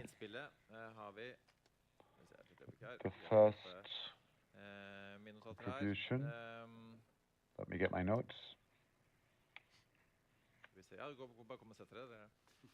Feel free to come and sit down. Here we have Rolf Løvstad, Eastern Finnmark Council. Council for Eastern Finnmark. You've listened to the discussion. What's important in the prioritization on your side? The regional council has been talking about feed lines for a long time, and we've taken this battle to get feed lines to Eastern Finnmark for a long time. We don't have electricity. We can't develop the communities. People leave, especially along the coast in the little municipalities. We need energy as we need food and water to develop, and that has been the big battle here in the east. And we see now that Statnett gave the report that they had, that came into force for the entire, all of Finnmark. That has been a struggle for Eastern Finnmark for a long time. And maybe that's positive for us, because now one has a lot of attention to there not being feed lines in Eastern Finnmark. Now more people share the same problem. We need these lines. And Eastern Finnmark also think we won't have feed lines all over the place. We won't have feed lines huge feed lines all the way from Finnmark to Kristiansand. We have to be able to use the energy that we have locally, like we did in the 20th century when we built these industry communities. For example, in Berlevåg, we lose millions every day because we can't capture the wind on the sea. It's, for example, if we did not use the gas in Snøhvit, it's just a big hole in the sea where the gas just blew up into the air and no one made money from it. We are the biggest wind power municipality. People want this because we know it gives jobs and development, and this is what the Council for Eastern Finnmark has worked a lot on, infrastructure to get this going. Do you recognize what Sigurd says, that the market believes in this? Well, the market believes in it, and I know that my colleague here doesn't believe much in what we are doing, hydrogen. Well, it's if you have power, well, you can turn it into something else that we can sell. We know about people who are interested in green hydrogen and green ammonia. So we have great opportunities along the coast. It blows, the wind blows. Peder Eikeramstein, Alta Power Company, you mentioned that there was some disagreement here that was mentioned. How do you look at the situation? Well, about the hydrogen, that's just something we talk about in the evenings, but the situation is like 20 years ago. We have a 20-year anniversary soon, and we had district energy. We had an association where we founded an energy association for the north in Vadsø and Kirkenes, and we got people together and we talked about how important this was. This was in 2006, in autumn. We had one case as our strategy. 420 volt lines, feed lines should be built all over the place. That was in Finnmark. That was the case. Now it's in Skaidi and Hammerfest, so it's moving forward. But we wanted more of this, and it's moving slowly. We talked about a fast track here, but that's just nonsense. We're moving slowly. You don't have to wonder how to do it. I can say a lot more than what Tore will say, how it's going so slowly. And he probably doesn't want to say it. Statnett has done a great job all along, but it's getting more and more difficult for them to do the job. When they started on 420 volt lines in Lofoten, the first concession was 1.5 years in one and 1.5 years with one authority, and then they built it in 3 years, and that's great. And the next stretch that was longer and more difficult, they spent 4 years building it. And again, it was quick in the department, and finalization was quick. We were in the department together in June. We went to see the department in June last year, and we met loads of people who like to listen, and we thought it was great. We thought, okay, now it's going to move quickly. That was June. In September, tourist people got a letter with additional investigations, which is a parody of what investigations they need. And they never managed to finish handling the case because there's always new things, tourist people, and they need to investigate, and it's not handled. He doesn't want to say that, but I can say this. Tore, you can comment, but which additional investigations take time? Well, it's the amount, always new things, new species, new birds. They've been asked to assess psychosocial effect on youth in a reindeer industry. I mean, the state can't do that in 1 or 2 years. That's generational. We have to stop doing all these weird investigations. Why is it so slow? Have they changed the regulations? No, they have not changed the regulations. So what is the reason then? So where did it go badly? The first feed lines were built quickly. Talking about the reindeer in the room. That line is built from 36 feed grounds for reindeer. There was talk about it had to stop. No one stopped. There's no catastrophe. It's possible to do it, but you actually have to do it. And it's not so many years ago we were able to do it, but now everything stops up, and I think it's interesting you bring it up.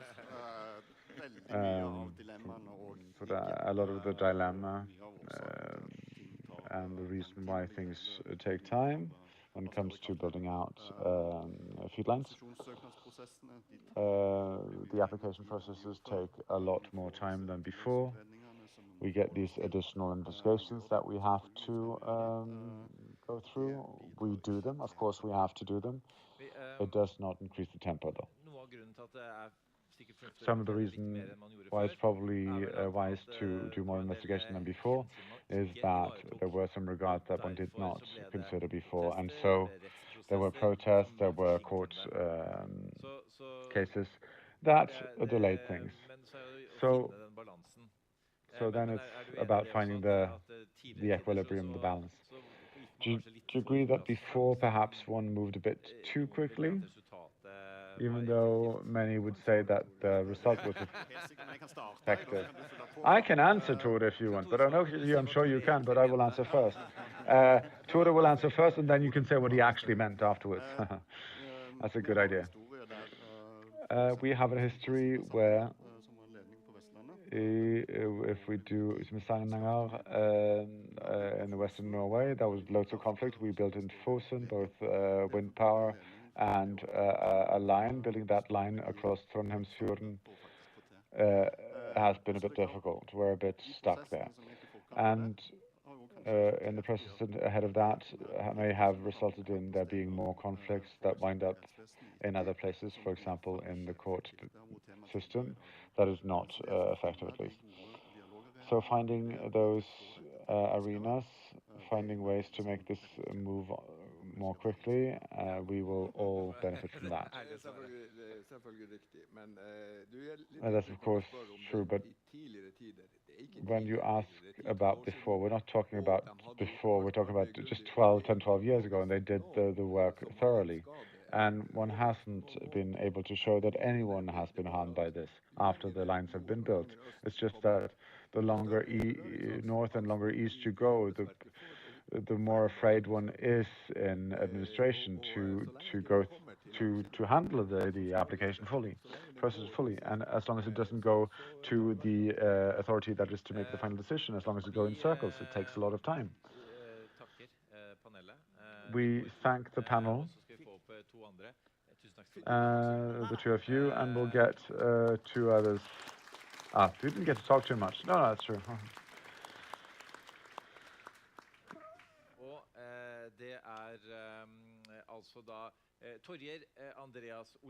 And it's Torgeir Andreas Olsen from UiT, University. And we have Jenny Eriksen in Grand X. Welcome up. Okay, there you are already.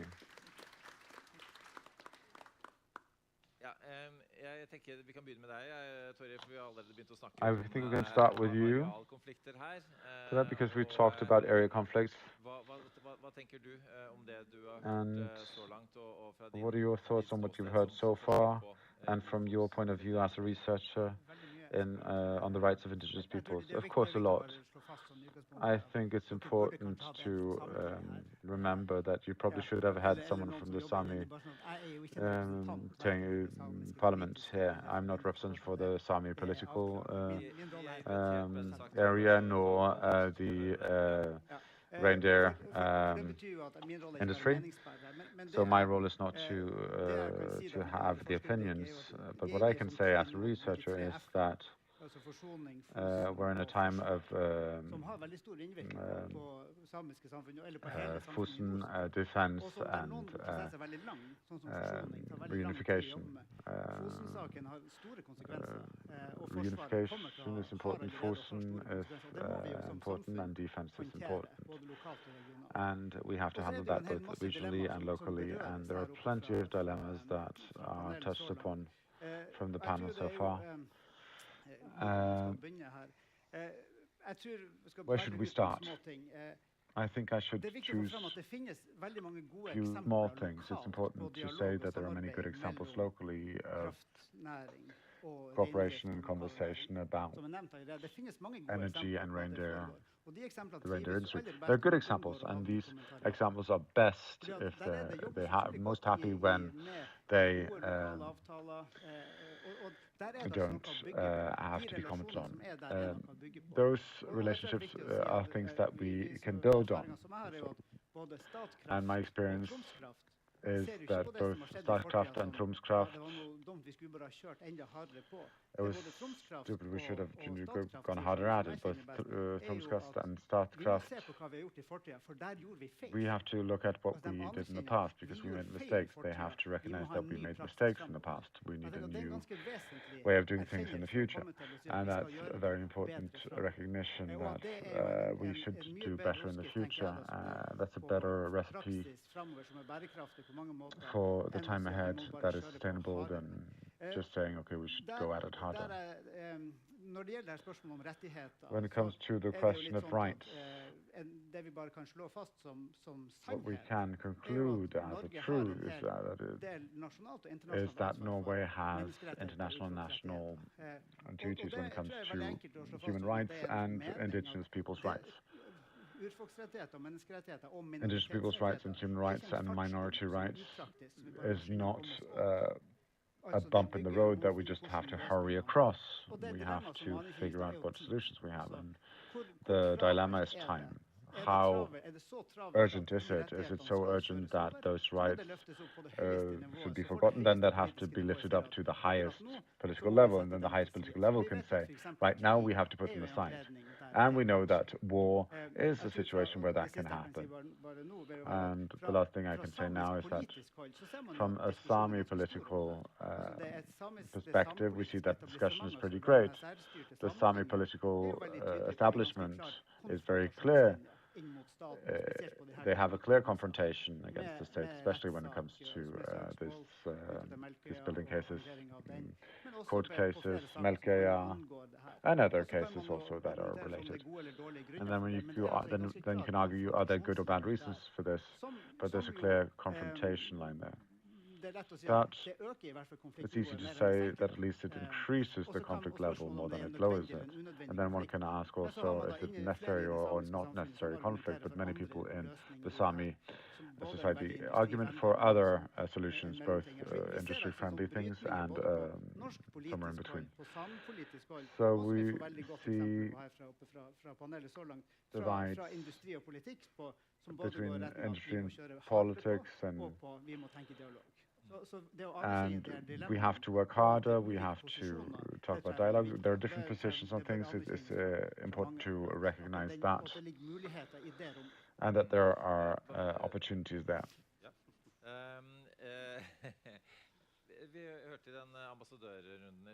We heard the round with the ambassadors and Canada's ambassador clearly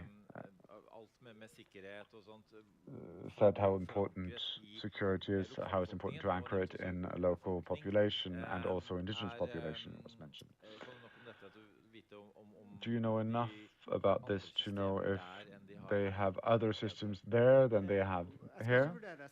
Are they better? I'm not going to assess if they're better or worse, but in other countries, well, the system in Canada is a lot stronger when it comes to participation, and industry has to happen, and building has to happen more in cooperation with indigenous communities. Norway is good in some areas and further down in other areas when it comes to this in practice. But of course, what Canada is clear about currently is that this is also a question of security. We're just in the very beginning of discussing that here to understand that this is part of total preparedness. We need a society that trusts. And how do we build trust if it's not through dialogue and cooperation? Sigurd, you asked to speak? Yes. I think it's important to remember that we are ahead when it comes to rights for indigenous peoples. And the process of reconciliation, reconciliation is important that we do that in a good way. And we've also had measures after Fosen that have given us better processes. We've also learned from what we've done, and the situation is that with the Sami community that is the strongest in Finnmark, the need for energy and a grid is also part of the Sami need. I just wanted to add that. There will be an area report from the Parliament soon. What expectations do you have? Sigurd? Well, I have expectations, and the Parliament has also said that we have to do things more quickly, but that doesn't mean that you have to put things aside. It means that you have to facilitate better processes, and that things take time is a reason for conflict and fatigue and more comments where people vent their rage. So being able to make decisions on a better... But can we expect that the report from the Parliament will provide for a system that can give a better dialogue process, and that when one starts not from scratch, when one starts building the installations, but that there can be something already done? Well, there needs to be a consultation round on this, but is that the kind of system you want? For things to go quicker? Yes. Elizabeth, security was mentioned.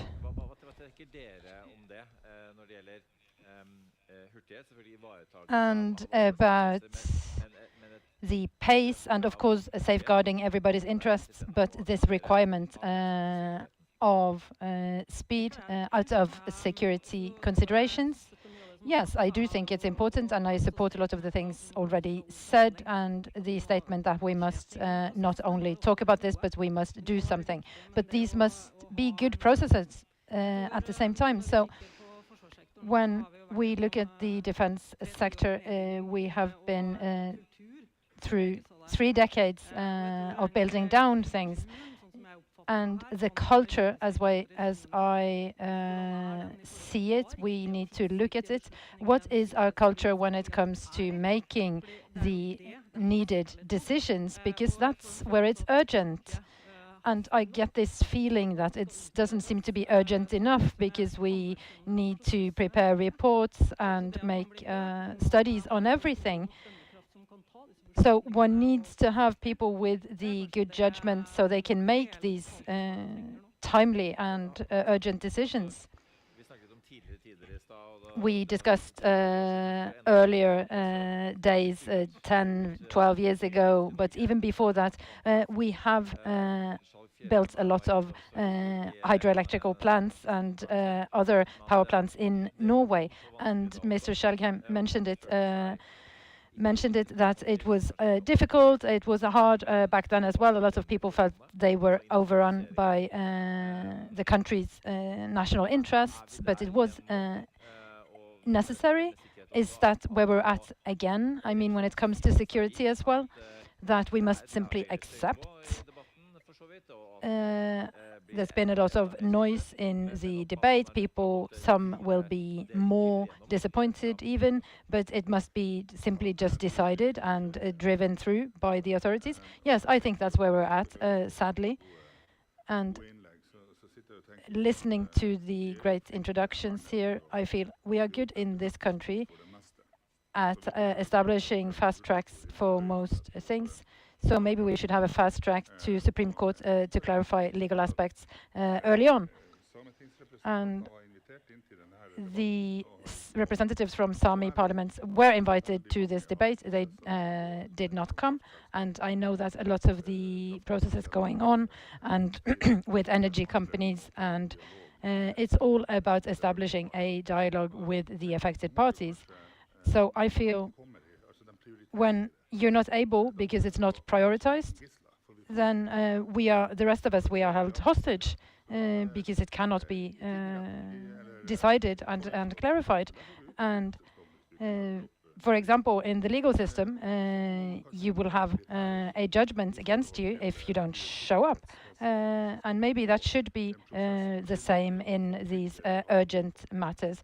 If we are to build what we need, we must take more serious measures to have all parties sit down at the table and part from there and make the due considerations, but do what is needed and move on. Yes, we need to move on here as well. Next topic, but a brief remark. Yes, I hope there will not be a judgment passed against the people who didn't show up to the conference. But yes, the Chief of Defense visited the Sami Parliament, and the Sami Parliament's Council, they have people with competence on defense. So we see quite a good entrance point, really. I think one has learned from before. One is preparing quite a good path. I just wanted to mention. When you mentioned a judgment or fine against people who don't show up to conferences, there are some politicians we would have loved to have here, and the Ministry of Defense should be here. But yes, many interests and considerations at the same time. But yeah, your wishes. Simply, you want to have mining operations. It's been heavily debated, and it has provoked different kinds of reactions. What is it you want to do, and is it realistic? It's very realistic. Hello, I'm Jenny Eriksson. I'm head of sustainability at Grangex. We work together with our team very intensely in starting it up, and it will be starting up. There is no other way. And we have heard over these days, and it connects to the conflict issues here as well, even though that's not my main point here. We don't have those conflicts. Mines may tend to have that. I'm not mentioning any, not Norway, not in Sweden now, but we have a dialogue and a good relationship with the local community, and that's decisive. And we've heard also how incredibly important it is to have local businesses and industry that can be developed, that we have work for people who want to live there. And I hear the support from everybody here on stage. So the quickest way of having new workplaces here is to start up the mine. But locally, some of my ideas, I will get back to it. But the word situation now, I mean, from a sustainability perspective, we see how affected we are from all that's going on, and about security and safeguarding our own stability, and and also the effects from fossil fuels. We are maybe locked, maybe less in Norway, even though it has been mentioned about increase in prices, etc. So we are dependent, and we must move away from that dependency. And we need energy. That's the truth. We need fossil-free energy, and we need renewable energy. So we will have fossil-free steel and high-grade iron ore concentrate, and that concentrate will be one of the best in the world. And why is that important? Yes, because we have a steel industry that makes up 70% of all of the climate emissions in the world. And that must be changed. And we can contribute by starting up this mine. Because to have green steel, you need energy. We'll get back to this. Everything goes back to energy, but you also need a high-quality iron ore product, which is what we can ship out from here. So to put some figures on this, when we are fully operational, 3 million ton of iron ore concentrate will be leaving here. If all of that is used in the green steel industry, which is our hope and our objective, then we can save around 6 million tons of coal dioxide. And that is a huge part of Norway's total emission. So that's... I wanted to maybe move to the local, but maybe you wanted to touch upon other things. The challenge here is for this to start up that you need enough energy to do it. No, no is the answer, because that's where I'm going now. The important question, we have been allocated the energy we need to start up the mine, 24 megawatts. We have it. But just to be clear, should there be any misunderstandings, there have been different statements, and one can try and maybe you listen to someone, others write something, and then you end up with a misunderstanding. For us to be a sustainable mine in the long run, that's why I'm getting back to fossil fuels. In the beginning, we will need to have our machines with diesel, with fossil fuels. We don't have the energy to electrify the mine. That is what we need in the future. We need 30 additional megawatts. And you know this. And that is more than what we have at hand. So step one for everyone, if you connect this back to security and building up local communities, we need to start up the mine. And sooner, rather sooner than later.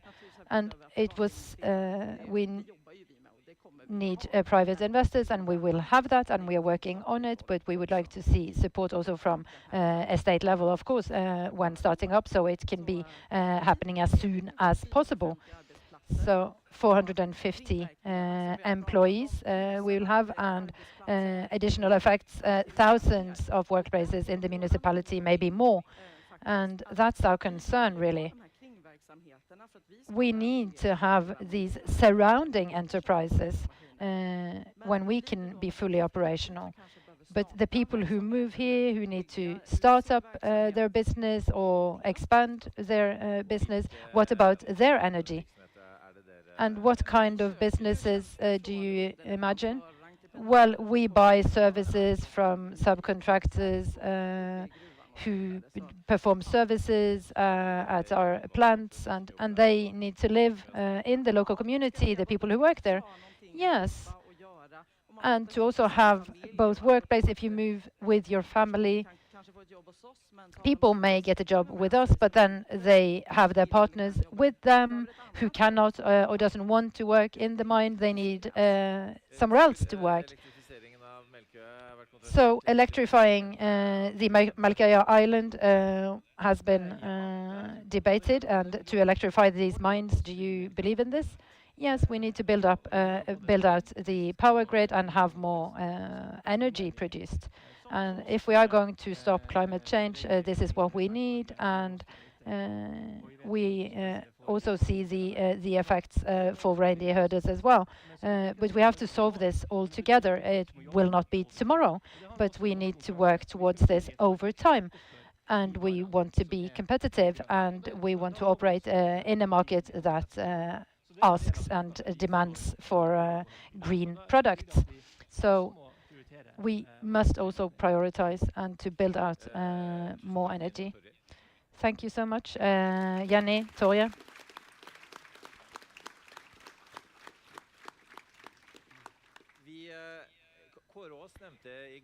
Kåre Aas, he mentioned yesterday, he started off by saying, I'm going to say something about something I don't know anything about, he said. But what he addressed was energy, but it was nuclear energy. And he said that Canadian and American parties had addressed Norwegian authorities without being welcomed, so to say. Is that something? I know that the Minister of Energy, that's something one is considering, but how much is one really considering this, and why can one not welcome friendly countries' attempts of establishing a dialogue on this? Well, how they were welcomed, how they were not welcomed, I cannot answer for that. But how should they have been welcomed? Well, I think one should always listen and be open and welcoming to everybody. But it's also about capacity, the energy that we're building out. It must be at the cost of something else always. So we need to look at where is it best to build out these installations, and how must this be today, and also prioritize how to spend resources. And I think it's extremely exciting with nuclear power. And one is also doing research at the Arctic University in Tromsø. So this will be happening, and we must build in a good and responsible way. But it will take time with nuclear energy. It will probably take a lot of time for Statnett.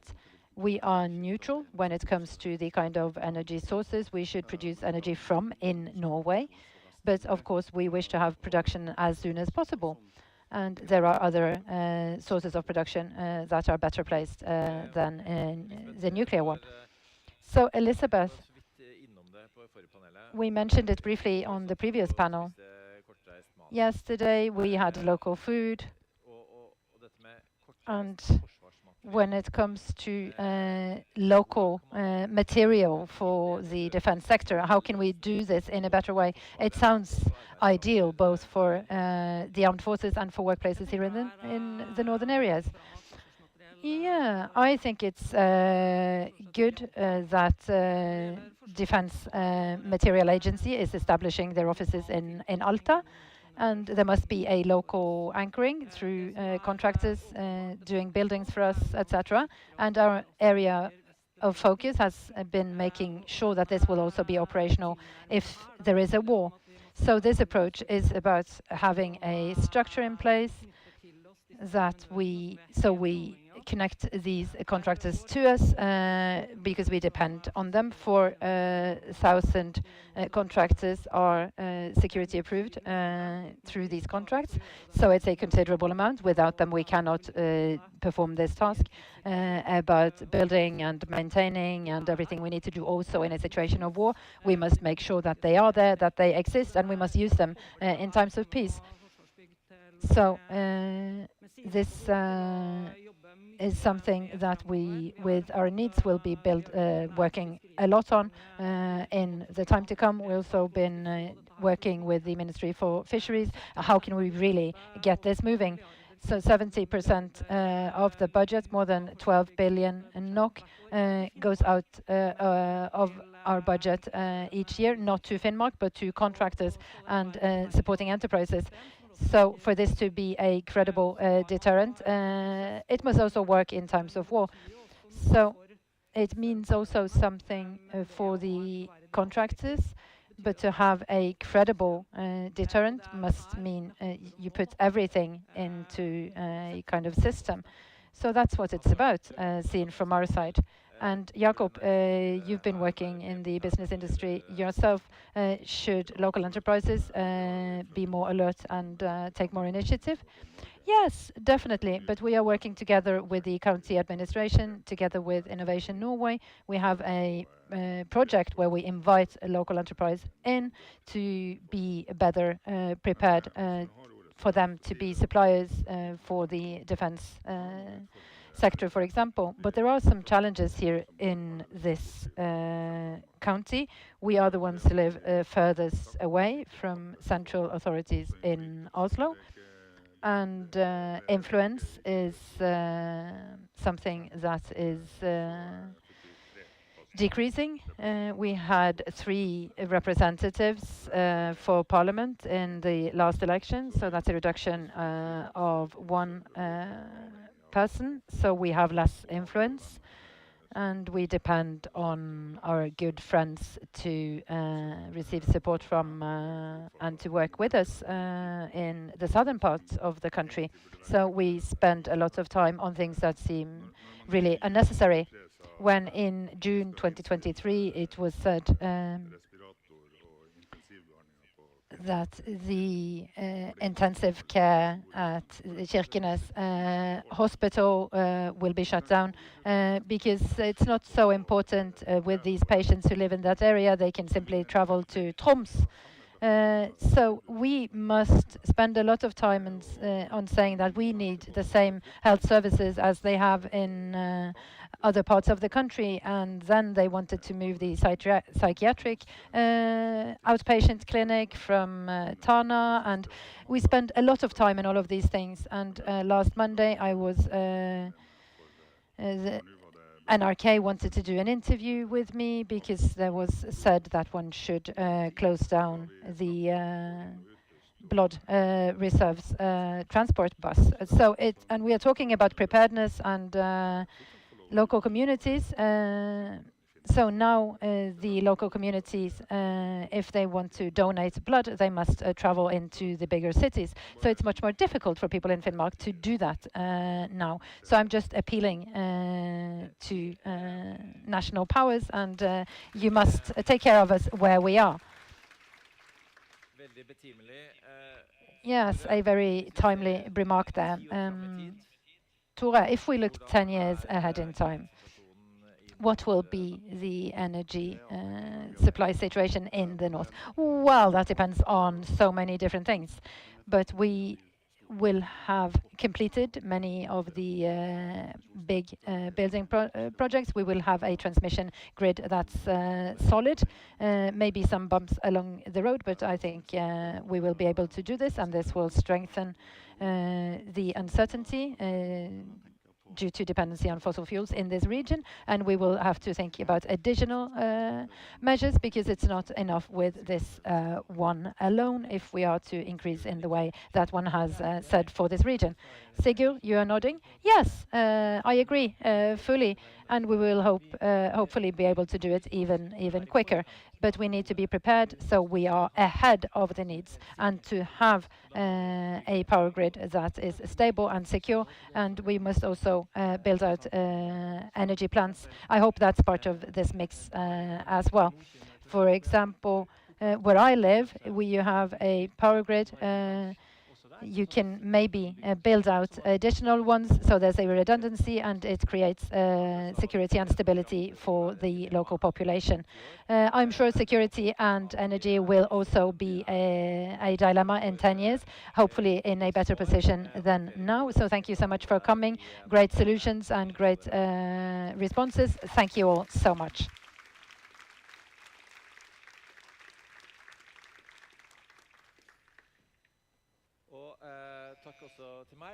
And thanks to myself as well, and I will pass the floor to Hilde, who on behalf of this conference will be rounding it off. So just extremely brief, on behalf of the entire Kirkeneskonferansen team, I want to thank all of you for this year. Thank you so much for being here. Thanks to all of those who have been moderating the panel discussions, all the keynote speakers and panelists, and to all of our audience.